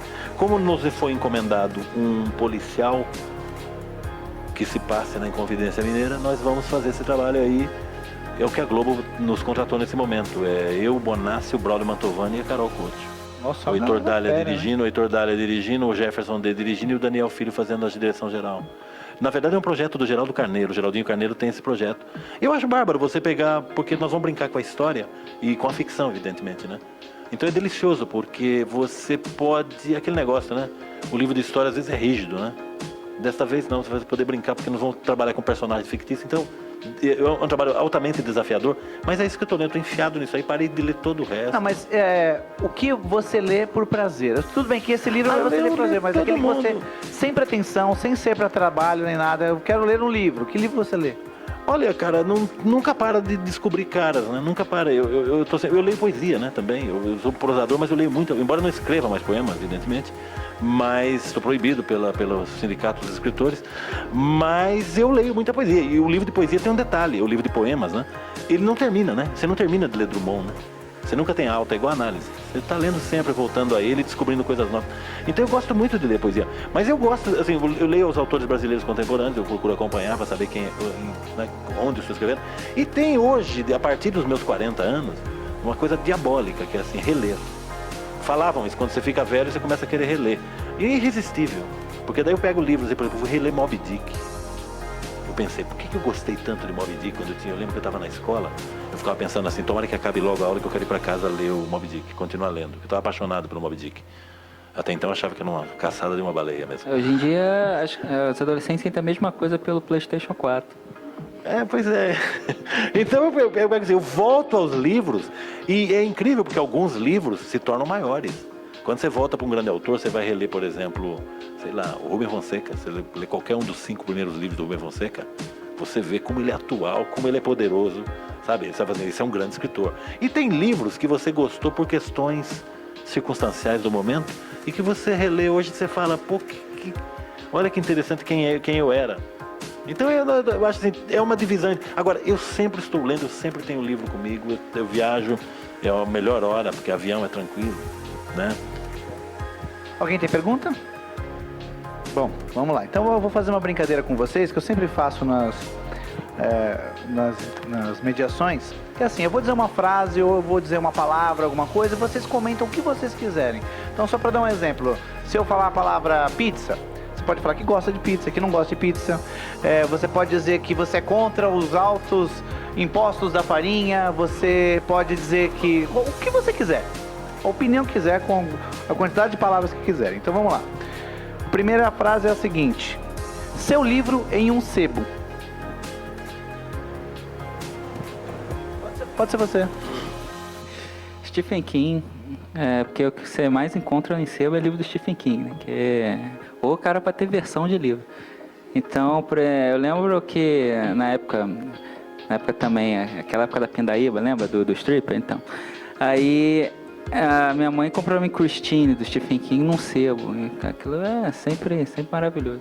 Não, eu tô perguntando assim, o seu livro em um sebo. O seu, você escreveu um livro e você encontra em um sebo. Ah, é? O que você acha? Bom, eu vou pensar, já atingi uma certa idade, então, desde que eu comecei, mas que bom que ainda encontro o meu livro. Não, eu vivi uma experiência maravilhosa. Eu tenho um livrinho, eu acho que nós falamos desse livrinho, um livrinho fora de mercado, que eu fui fazer uma brincadeira com o Joca Terron, e eu fiz um livro que, assim, eu estava pensando no Brasil naquele momento, pensava assim, o Brasil é um grande faroeste. Então eu escrevi um livro que chama-se Faroestes. Eu adoro esse livro, porque ele tem um projeto gráfico muito bonito, nunca reeditei. E nós fizemos de farra, fizemos 1000 exemplares. Fomos lançar em Porto Alegre, Brasília, Curitiba, São Paulo, Belo Horizonte, fizemos uma onda. E você precisou ir para todos esses lugares para vender 1000 livros só? Não, ele não vendeu 1000 livros. Eu tenho... Não vendeu? Não, imagine. Aí aconteceu uma coisa curiosa. O livro foi lido pelas revistas, Veja, Isto É, etc. Foi criticado, aí todo mundo queria o livro, só que não tinha. Então virou um livro cult. É assim que a gente vira cult. Aí, um dia, eu estou na tal estante virtual e tem um livro lá por R$250, bicho. Eu falei, uau, eu tenho uns 10 livros aqui em casa, eu vou resolver essa parada, eu vou concorrer com a... E aí era autografado. E aí eu disse, eu quero ver quem é o infiel que vendeu o livro. E era um livro autografado por um querido amigo meu que, por sinal, tinha resenhado o livro, que é o Chico Sá. E aí o Chico Sá estava andando... Então, e aí ele me contou, por isso que eu digo que a vida é cheia de anedotas, né? O Chico me contou a história, o Chico falou, não, antes que você pense, minha história é a seguinte, eu estive com uma mulher aí, pouco recomendável, vivi um tempo com ela, e ela vendia os meus livros para comprar pó. Então ela vendeu o seu livro, cara, é esse o problema, então eu tô tentando recuperar os livros, então é o seguinte, eu achei já curioso, falei que ótimo isso, já gerou... Agora eu acho que o sebo, ao entrar no sebo, a empáfia de muitos escritores diminui. Ou causam situações maravilhosas. Nós estávamos num sebo com o Rubem Fonseca no Rio, e ele com aquele boné, aquele óculos, né, que chama mais atenção do que... E aí nós estávamos no sebo e uma amiga mexicana minha, que estava procurando um determinado livro, aproveitou e virou-se para o homem do sebo e na frente do Rubem Fonseca disse, você tem livros do Rubem Fonseca? O homem disse, sabe que não, cara, não para, porque depois que ele morreu, e ele estava... Então, esse tipo de coisa eu adoro, bicho. Eu acho que o sebo é o lugar... Que delícia encontrar um livro no sebo. Hoje até perdeu um pouco a graça, porque a estante virtual resolveu esse problema, né? Qualquer livro você arruma. Mas era uma delícia entrar num sebo, atrás de um determinado livro. Havia até aquela coisa de você encontrar um tesouro, né? Eu gosto. Bicho, não me sentiria jamais diminuído ou coisa parecida. Não acho que é o destino de todos nós. Não, o sebo eu acho legal também. O sebo, um amigo meu que também é escritor, ele falou, eu realmente acredito. Concordo. Porque você faz 1000 exemplares. Então, se você vendeu para 1000 pessoas, essas 1000 pessoas vão ler. Se ela repassa, se ela empresta, mais uma outra pessoa vai ler. Se ela vende esse livro para um sebo e alguém compra também quer dizer, você fez 1000, só que você consegue 3.000, 5.000, 7.000, 10.000 leitores. Quer saber uma história deliciosa? Claro, queremos. Adoro essas histórias. Eu fui muito amigo do Marcos Rey. Puta escritor, genial, pá. Marcus Hay é um cara apaixonado por literatura americana, como eu era na época. Eu estava lendo Paul Auster no original, John Cheever, Raymond Carver, essa turma toda. Um dia, nós estávamos falando do Cheever, que é um puta contista. E eu falei pro Marcus Hay, o Marcus Hay falou, não, mas ele já foi publicado no Brasil. Como já foi publicado no Brasil? Existe um livro dele da década de 60 que foi traduzido aqui, ele não é agora, ele não está saindo agora aqui. E esse livro não tinha registro. A editora traduziu e faliu. Então o livro não teria. Um especialista, amigo meu em literatura americana, falou, esse livro nunca saiu, esse livro é uma lenda, esse livro não existe. Conversando com o Marcus Hay falou, não, eu tenho esse livro. Era um livro chamado A Chronicle of Shot, do John Cheever, uma novela. Ele é contista e era uma novela. Eu falei, legal. O Marcus Hay falou, o livro nem é tão bom, ele é bom contista, o livro é uma novela ruim. Faz o seguinte, quando você for em casa, eu te dou o livro. Eu falei, sensacional. Aí fui na casa do Marcos um dia fazer uma outra coisa e lembrei. Falei, vem cá, aí o livro do Cheever. Ele falou, você não vai acreditar, cara. Eu queria ver o livro para provar fisicamente para os especialistas que o livro existia, porque a turma dizia, não saiu, não saiu. E o Marcos falou, você não vai acreditar. Meu irmão emprestou esse livro, e o irmão dele também é escritor, o do Mário Donato, e ele morreu e a viúva vendeu a biblioteca dele com o meu livro no meio. Então eu chegava perto do livro, e um dia tinha um cara que tinha um sebo ali na Correia Dias, no Paraíso. Era um cara que, ele não tinha livro que ele não conseguisse. Ele morava numa casa, a casa era cheia de livros, tudo empilhado, você tinha que batalhar. E um dia eu falei do Cheever de brincadeira para ele. Eu falei para ele assim, eu estou procurando esse livro, eu pago quanto você quiser. Ele falou, legal. Um dia ele me ligou, falou, achei seu livro. Então não deixa ninguém chegar perto, não mexa. Eu estava viajando, eu falei, olha, eu ia viajar para a Alemanha. Ele falou assim para mim, ainda ele fez chantagem. Ele falou, se aparecer alguém interessado, você sabe, eu sou comerciante, né? Eu falei, não, ninguém vai se interessar pelo livro do Cheever, só eu, é fetiche. Não, vou mandar um menino te levar aí, cobrou R$500. Eu falei, beleza. Eu abri o livro, era o exemplar do Marcus Hay. Então, meus amigos... Então era o único que tinha, inclusive. Então, meus amigos, é disso que estamos falando. E o livro é uma merda mesmo.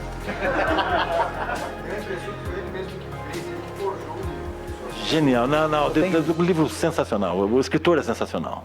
Você já achou o teu em sebo? Já, principalmente Com dedicatória? Não, tava lacrado. Mas era edição da Planeta, que a edição da Planeta ela virou de colecionador, porque foram feitos 5.000 exemplares naquela época e só, né? Não vão existir mais. E é uma edição que ela é curiosa porque se você virar, eles esqueceram o código de barra do livro. Então é um livro sem código de barras que é numa edição que só existem 5.000, então virou objeto de colecionador nesse sentido. Vale quanto na estante virtual? É isso que eu ia perguntar. Pois é, né? Na estante virtual, ainda mais autografado, né? Busca ali que você pode ganhar dinheirinho. Vendedora de pó, né? Vamos lá. Direitos autorais. Cara, o escritor ganha 10% do preço de capa, fora o Paulo Coelho.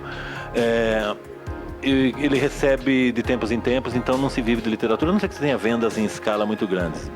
E eu não tenho nenhuma preocupação com o direito autoral, eu não vivo disso, né? Você acha pouco? É complicado, né? Porque é um processo, o escritor que é o que criou a coisa é o que fica com a menor parcela, né? Na verdade a livraria ganha bastante, editor, enfim. Não, na verdade a livraria ganha quase 50%, né? Mas O Dracon tem um aspecto interessante assim. Tudo isso seria irrelevante se nós tivéssemos um parque de leitores de, 100 mil leitores, 200 mil leitores. Isso aí desaparece, mas não é verdade. A coisa se torna dramática. Eu acredito assim, que são pouquíssimos os escritores que vivem efetivamente de literatura. Eu vejo, por exemplo, o Luiz Rufato, que é um grande escritor. O Rufato vive hoje da escrita, mas não é da escrita, ele vive de palestra, feira, ele vai, ele canta e dança, ele faz canto e dança, não tem o que, né?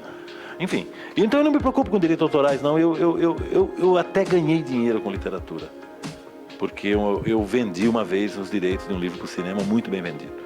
O cara queria, eu pedi uma nota alta, ele tirou o talão de cheque do bolso. Como é que funciona esse de cinema? Você fala um valor e aí ele paga esse valor ou é porcentagem? É o mercado do interesse, por exemplo. Se você pega o romance de um escritor iniciante, você vai filmar, os caras compram por R$5.000. Se você quer comprar os direitos do livro do Rogel Soares, ele vai pedir 500 pau para você. Então depende da... Por quê? Porque nisso está embutida a possibilidade de público. Evidentemente, se você tem um livro que vendeu, digamos, 2 milhões de exemplares, significa que tem 2 milhões de potenciais interessados no filme. Se o seu livro vendeu 15 só para a família do cara, filme de arte lá para o Unibanco e fim de papo. O Divergente, que é agora o grande sucesso, né, do público jovem da literatura fantástica, os direitos foram vendidos por $5 milhões.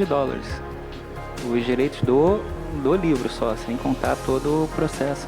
E foi vendido quando a autora ainda estava para escrever o segundo livro, e comprar os direitos da trilogia. E o que você acha? Direitos autorais, o que você pode dizer? Então, a minha experiência é diferente, porque exatamente como eu vim de uma geração que já vê a literatura de uma outra maneira, o mercado de literatura de outra maneira, e aí a gente tem canais de acesso direto, é uma coisa completamente diferente nesse sentido.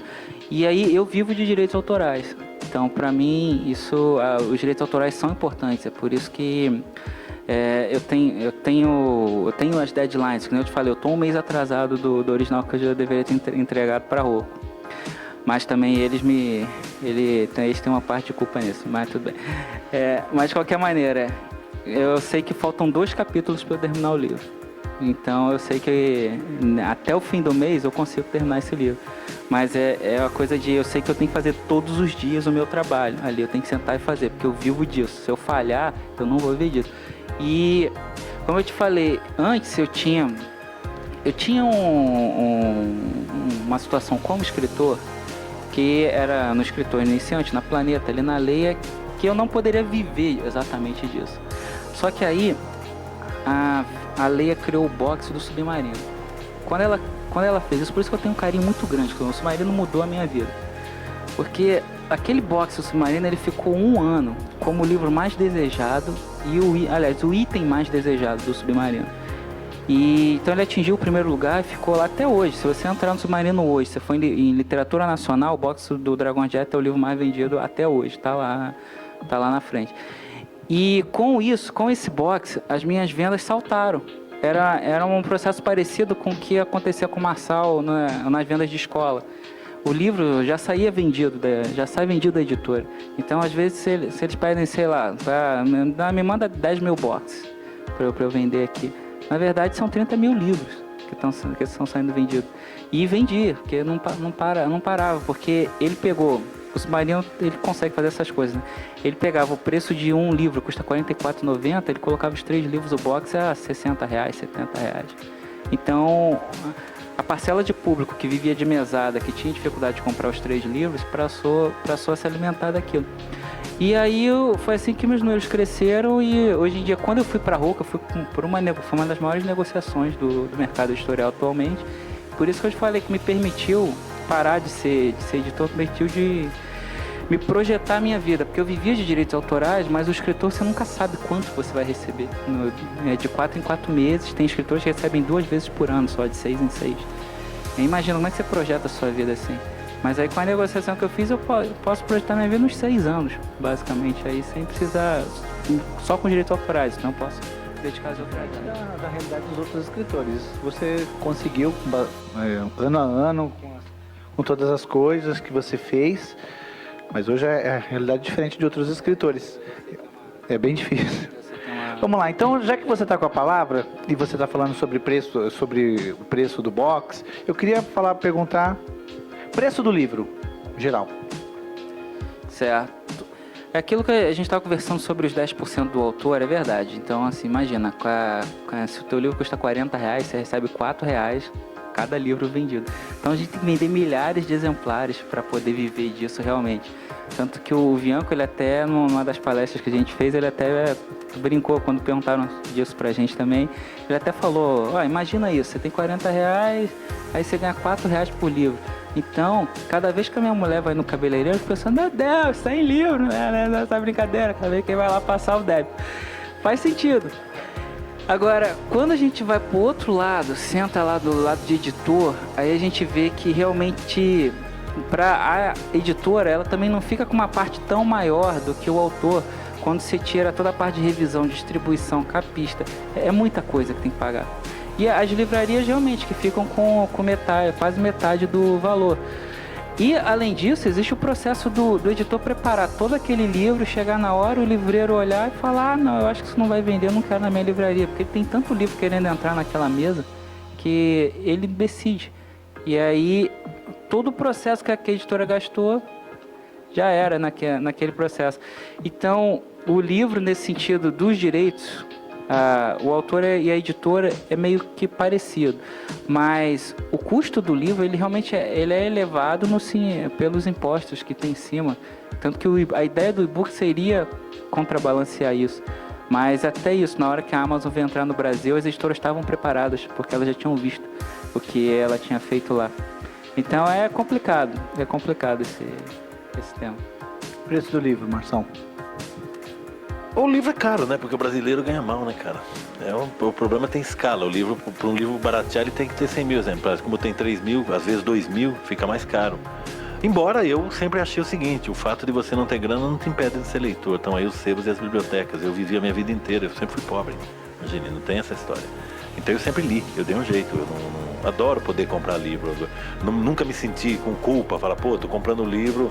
Não, eu acho que faz parte da minha vida. A minha experiência de vida passa pelo livro.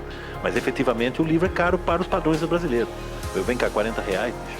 Você pagar R$40 no livro, você não pode comprar um livro por semana. Cara. Quem tem R$40 para gastar num livro por semana? Sabe? Então, nesse sentido, é complexo. Então, também afasta o leitor. Embora eu volte a dizer, aquele cara que gosta de ler, ele rouba livro na livraria, na biblioteca, sei lá. Faz alguma... Eu encontrei um menino outro dia, eu devia ter pego o telefone do menino, né? Porque ele é um personagem, eu poderia entrevistá-lo. Ele rouba livro de livraria, ele lê com cuidado de botar luva mesmo, para não... E ele devolve o livro depois. Genial, né? Nossa, isso saiu na imprensa há pouco tempo. Me mandaram uma reportagem em Salvador, se eu não me engano, prenderam um menino na livraria, exatamente porque ele tinha roubado 3 livros e mais uns cadernos, alguma coisa, e um dos livros era o Fio de Prata, o meu livro, Reconstruindo Sandman. E aí até me enviaram sobre isso, eu até passei para a Leia, né, para um caso desse. Eu conheço umas pessoas que fazem assim, elas vão até a livraria, leem na livraria, marcam o número da página, depois voltam outro dia. Você também? Aí conversa com ele, ó. E tiraram, cada vez tiram mais. O cara percebeu que lia tudo ali. Isso que como eu vinha de origem pobre, eu não tinha dinheiro realmente, que nem o Marcelo falou, como é que você vai pagar 40, 50 reais toda semana? E aí, então, eu fui tentar trabalhar na Saraiva. Só que aí a Saraiva lá do Shopping Tijuca não me aceitou, então passei a trabalhar de graça. Eu ia pra livraria todo dia, aí ajudava a limpar os livros e tal, e montava a mesa, montava tudo e tal. Eu só não usava o computador porque eu não tinha senha, senão... Que eu conhecia a livraria mais que todo mundo. Então, às vezes, chegava um cliente e perguntava, tem, sei lá, O Caçador de Pipa, que era um dos livros, né, grande da época. Aí o vendedor, tem, mas aí o cara ficava pensando, eu já vinha, não, tem sim, vem aqui, levava a pessoa lá e a gente debatia sobre as coisas. Eu vivia, só que aí o bom de você trabalhar de graça é que pelo menos você faz o seu horário. Você sai a hora que você quer, vai quando quer também, ninguém te cobra. E fazia isso, marcava a página todos os dias e voltava lá e continuava de onde eu parei. Por isso que quando depois o Dragões foi ficar mais conhecido, o Dragões de Éter, eu fui palestrar para os livreiros, e aí chegou o dia que era na livraria lá, e a gente fez a palestra no canto onde eu me sentava ali para ler. E eu conversei com os livreiros sobre isso, e aí eu até pedi para eles, eu falei para eles, olha, então, depois de ouvir toda a minha história, de a ligação que eu tive aqui com vocês, eu queria pedir para, se um dia vocês encontrarem um garotinho, vindo todos os dias aqui, ler o Dragões de Éter, mesmo que ele marque as páginas, ele não compre o livro, mas ele venha todo dia, eu queria pedir para vocês, não incomodem ele não. E aí eu pedi para eles, deixa a magia entrar no coração desse menino, porque um dia ele pode estar aqui. Marçal, literatura de modismo. Não sei o que é. Quando lança-se um livro que faz muito sucesso, aí outros vêm da mesma temática. Mas tem no cinema, até na farmácia tem isso, né? Sai uma coisa, já sai outra em seguida. Eu pessoalmente acho loucura isso, porque o público não é bobo. O público não é porque tem um filme espírita que você faz 20 filmes espírita, não funciona assim, né? E a velha história, o mercado, apesar de tudo, ele é insondável. Ele é insondável, você não sabe qual é o próximo vampiro que vai matar a pau aí, sabe? Não tem, são apostas. E as coisas, às vezes, surgem da forma mais... Desculpa, são o quê? São o quê? Entendi umas apostas. Não, são apostas. Juro pra vocês. São apostas, desculpa. São apostas. Porque você não tem como prever com segurança. Eu não posso pegar um livro seu e dizer, claro, você tem um público já, mas não é possível afirmar, vai vender isso, vai vender aquilo. Pode acontecer, pode dar zebra, sabe? Então, o maravilhoso disso é que o escritor tem que escrever o que ele quer. Não pode se ater a modismo, não é porque o livro está dando certo que o outro vai dar. E o público é sábio nesse sentido. Ele não cai nessa história, ele não tem essa preguiça, porque isso é uma preguiça também editorial, né? O cara começa a olhar e fala, qual é a tendência? Tem editoras que eu conheço, claro que por ética eu não vou falar aqui, mas que ela fica esperando, ela fica sondando os sucessos para escrever livros, por exemplo, Código da Vinci, aí a pessoa vai e escreve lá, desvendando, bem pequenininho, o Código da Vinci. Então, você conhece também, né? Você já viu isso daí demais, né? Isso acontecia. Já passei até por locais assim. Mas é tão bom quando você palestra com um escritor desse nível, cara. Porque, é sério, a gente roda o Brasil todo, a gente palestra com diversos tipos de escritores com pensamentos diferentes, né? E normalmente os escritores até da época do Marçal, alguns deles não acompanharam essas mudanças e eles têm pensamentos que são retrógrados e pensamentos que a gente olha e entende, cara, é claro que você não vai vender 100 exemplares se você pensa assim. E aí, esse é um exemplo, assim, eu estava palestrando, era minha esposa nesse dia, mas ela já palestrou com um autor, né, que é até consagrado e tal, mas não vou citar para não queimar o filme do cara, mas foi uma palestra que ela destruiu ele nos argumentos, porque ele tinha essa opinião de que chegou um ponto que ele tomou o microfone com uma plateia inteira, ninguém falava com ele, até nas perguntas, só faziam pergunta para ela, porque ele queria explicar a diferença do conto, botar uns negócios no alto-falante, a plateia jovem e tal, ninguém só estava querendo conversar de coisas mais animadas, né? E aí, como estavam perguntando para ela exatamente dos best-sellers, de modismos, ou de estilos, ou de influências, de cultura pop, de tudo, tem uma hora que ele se irritou, ele pediu o microfone, ele perguntou, tá, agora deixa eu entender uma coisa assim. Esses leitores que leem autores que nem você, que nem Thalita Rebouças, aí, que nem esses autores aí da sua geração, você acha que um dia eles vão ter capacidade de ler autores que nem eu? Uau. O cara perguntou isso. Isso. E aí a Carol foi perfeita. E ela mostrou pra ele que ele dizia que ele pegou uma hora e falou assim, cara, a sua geração se preocupa com mesa de livraria, com marketing de livro. Isso não é literatura, isso não é ser escritor. Ser escritor não é isso. Ser escritor pra você ter uma ideia, eu estou há 1 ano sem conseguir passar de um parágrafo, porque eu não sei o nome ainda do negócio onde bota a hóstia, que o padre bota a hóstia. Aí, como ele não sabia o nome, ele estava há um ano ali, voltando naquele parágrafo e tal. Aí, como ela foi na igreja do lado, ele foi com ela, você vai me salvar? Porque eu vou perguntar pro padre. Cara, é só ir no Google, sabe? Você digitava no celular, você tinha o nome do negócio na nossa geração. E aí ela explicou para ele isso, que a gente faz parte de uma geração diferente, uma geração que cresceu, que se conecta, e que o livro mudou, que a geração mudou. Tanto que no final ela perguntou para ele, olha só, você tá me falando que você era jornalista e coisa e tal. Nesse período todo, você vivia como escritor? Aí ele falou, não, claro que não, eu vivia como jornalista. Ela falou, então, eu com 25 anos, eu vivo de literatura. É por isso que eu tenho que me preocupar com isso como uma profissão. E aí chegou até num ponto que, como ela quebrou todos os argumentos dele, ele até virou e falou, tá, aplauda essa menina aí, tá. Aí, só que ele era um senhor de 70 anos que foi dando em cima dela a palestra inteira e já viu o nível, né? Tá? Antes e depois da palestra também, né? Mas faz o quê? Entendi. Bom, gente, a gente tá chegando ao final aqui, então eu queria terminar. Queria que você fizesse, já que você é fã também, como eu também sou fã, fizesse uma pergunta pro Marçal e depois ele faça uma pergunta para você sobre qualquer coisa da vida literária de vocês. O Marçal realmente ele é um exemplo, eu acompanhei ele desde cedo, principalmente que essa coisa de eu fazer cinema desde cedo, o trabalho dele junto com o Beto Brant foi muito importante. Eu fui até a Flip vê-lo mediar o Guilherme Arriaga e o Denis Lerrante, são 2 escritores que nós 2 somos fãs. E por isso que, como eu tinha comentado no início, é muito bacana estar aqui com ele e ver, isso que eu tinha comentado, ver que ele é um escritor que não se prendeu às mudanças, né? Ele acompanhou as mudanças, ele não se prendeu a pensamentos que teriam mantido ele estático.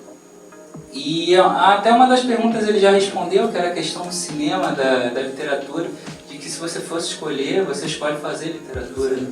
Você não escolhe fazer, você não pensa isso aqui dá um filme. Eu nunca penso, cara, eu devo perder dinheiro com isso, mas no juízo final eu quero estar na fila dos escritores, entende? Porque eu acho que eu sou escritor, não é essa escritor, e a prova de que eu sou escritor é essa, eu acordo com a ideia e falo assim, isso aqui não conta. Eu nunca penso, cara, dar uma cena, isso não é um diabo. Eu só penso nisso quando o cara fala assim pra mim, vamos ver a pergunta que eu faço pro diretor na medida que eu não quero filmar aquele livro. Eu digo pra ele, qual filme que você vê aqui? Porque cada um, eu insisto nisso, vê de uma forma, às vezes o cara pega o livro e ele está buscando uma essência daquele livro, ele filma algo que... É como o Heitor Dália. O Heitor Dália me procurou e me disse, eu quero adaptar Crime e Castigo. Eu falei, boa sorte, não me chame para isso. Falei pra ele, não me chame para isso. E nesse período, teve algum arrependimento, algum projeto que você não faria de novo, você gostaria de não ter feito, alguma coisa, algo na sua carreira que você teria feito diferente? Não, cara, acho que não. Eu só tenho um arrependimento na minha vida. Eu tinha uma novela policial chamada Cabeça Prêmio, que eu nem tinha deixado publicar ainda, porque eu ia publicar o Invasor na frente, ela estava pronta, uma coisa muito rara, eu tenho um material de gaveta, então eu tinha uma novela guardada, eu não queria que publicasse, queria esperar 2 anos pro Invasor e tal. E eu mostrei esse material para um rapaz chamado Rodrigo Teixeira, que é um grande produtor de cinema aqui, que compra todos os originais aí, e ele me disse assim, isso é inédito. Eu falei, inédito, eu compro. E eu tava precisando de dinheiro, imagina, né? Eu falei, compra? Compro. E me deu assim, sei lá, 5 mil reais. Me salvaram a pátria, né? Daquela, beleza, tinha uma filha para criar e tal. E naquele dia que eu vendi para ele, nós tínhamos almoçado juntos, eu vendi para ele, bati o martelo. Eu cheguei em casa, tocou o telefone, era o Beto Brant. O Beto Brant me disse o seguinte, eu quero te apresentar o Zé Padilha, ele tá procurando, ele leu o seu livro, ele quer comprar os direitos. O Zé Padilha não tinha feito Tropa de Elite ainda. Eu disse, puta, acabei de vender. Ele ainda falou para mim, você assinou alguma coisa? Eu falei, não assinei, mas na minha terra isso aqui vale, ó. Então, é a única coisa que se eu pudesse, eu teria vendido para o Zé Padilha. Eu teria, que teria facilitado, sabe, a minha vida uns anos antes. Porque eu sempre me queixei do seguinte, eu fiz cinema de resistência. Você trabalha com o Beto Brant é hippie. Não tem grana, bicho, é baixo orçamento, a gente é baixo orçamento. Eu falo, a gente vive num estágio tal que o filme brasileiro, quando acaba, não sobe em crédito, sobe em débitos, sabe, é uma coisa impressionante. Então você faz por paixão isso aí, você faz absolutamente por paixão, não é por grana.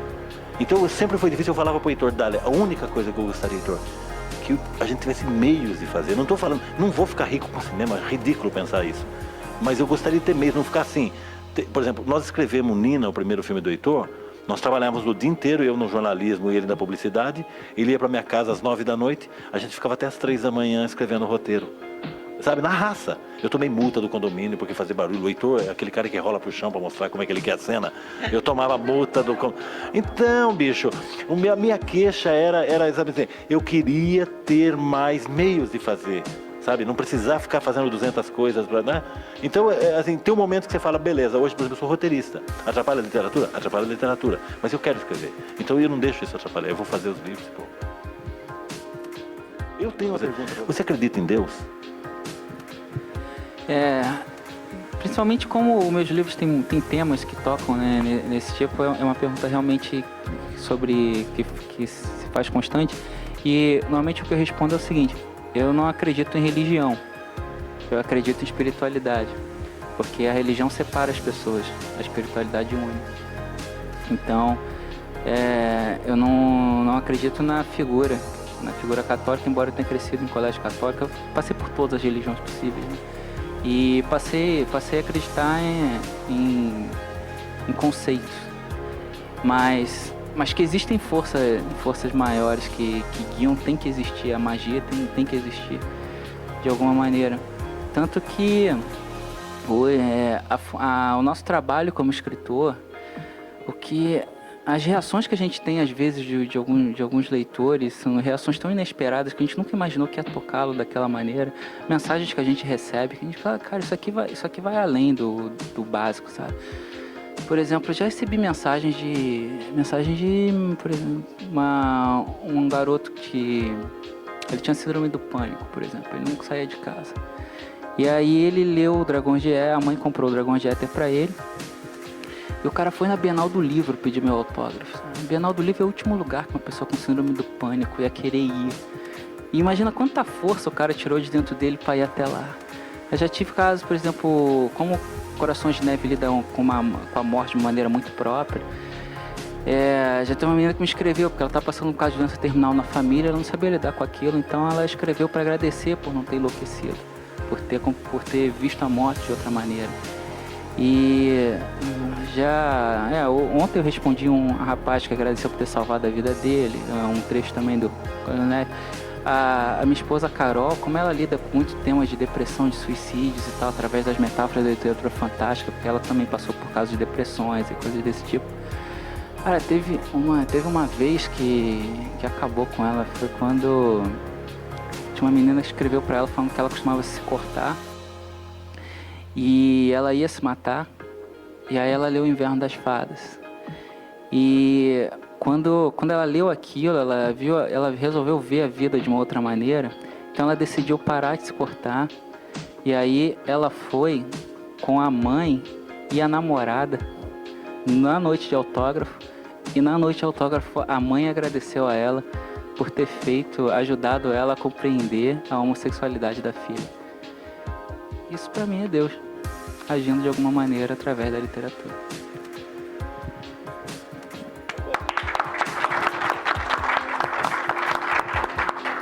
Essas palmas para os nossos convidados, o Marçal, muito obrigado por ter vindo até aqui hoje, um escritor do seu calibre.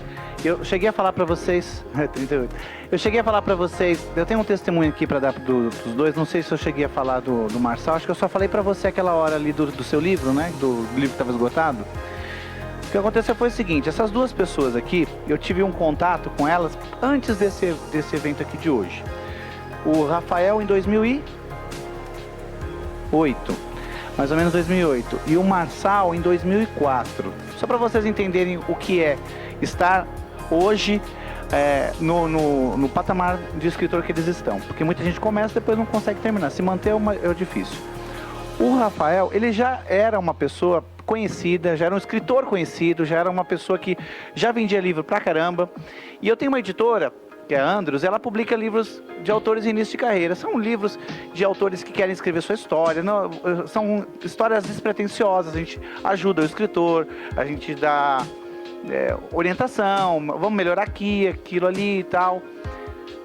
E o Dracon, ele foi convidado para, digamos assim, apadrinhar aqueles escritores, a dar um conto dele para aquela história sem ganhar nada, só para que aqueles escritores se sentissem bem em ter um padrinho como ele. E ele foi lá, foi ao lançamento, mesmo não sendo aqui de São Paulo, foi ao lançamento e todo mundo se sentiu bem pra caramba. E em ter a sua história publicada ao lado de um escritor do quilate desse rapaz que está aqui do lado. O do Marçal é um pouco mais antigo. Eu fazia faculdade de letras e em 2004 isso. E aí um amigo meu tava louco para ler autores nacionais. Ele descobriu o Marçal. Ele tinha um livro do Marçal que ele estava louco para ler. Mas ele não achava de jeito nenhum esse livro em nenhum lugar, que era justamente esse livro que você falou, né, que virou... Ele falou, não, eu vou achar, eu vou conseguir o e-mail desse escritor. E mandou um e-mail pro Marçal. Falou, não acho seu livro em nenhum lugar. Sabe o que o Marçal fez? Eu te mando o livro.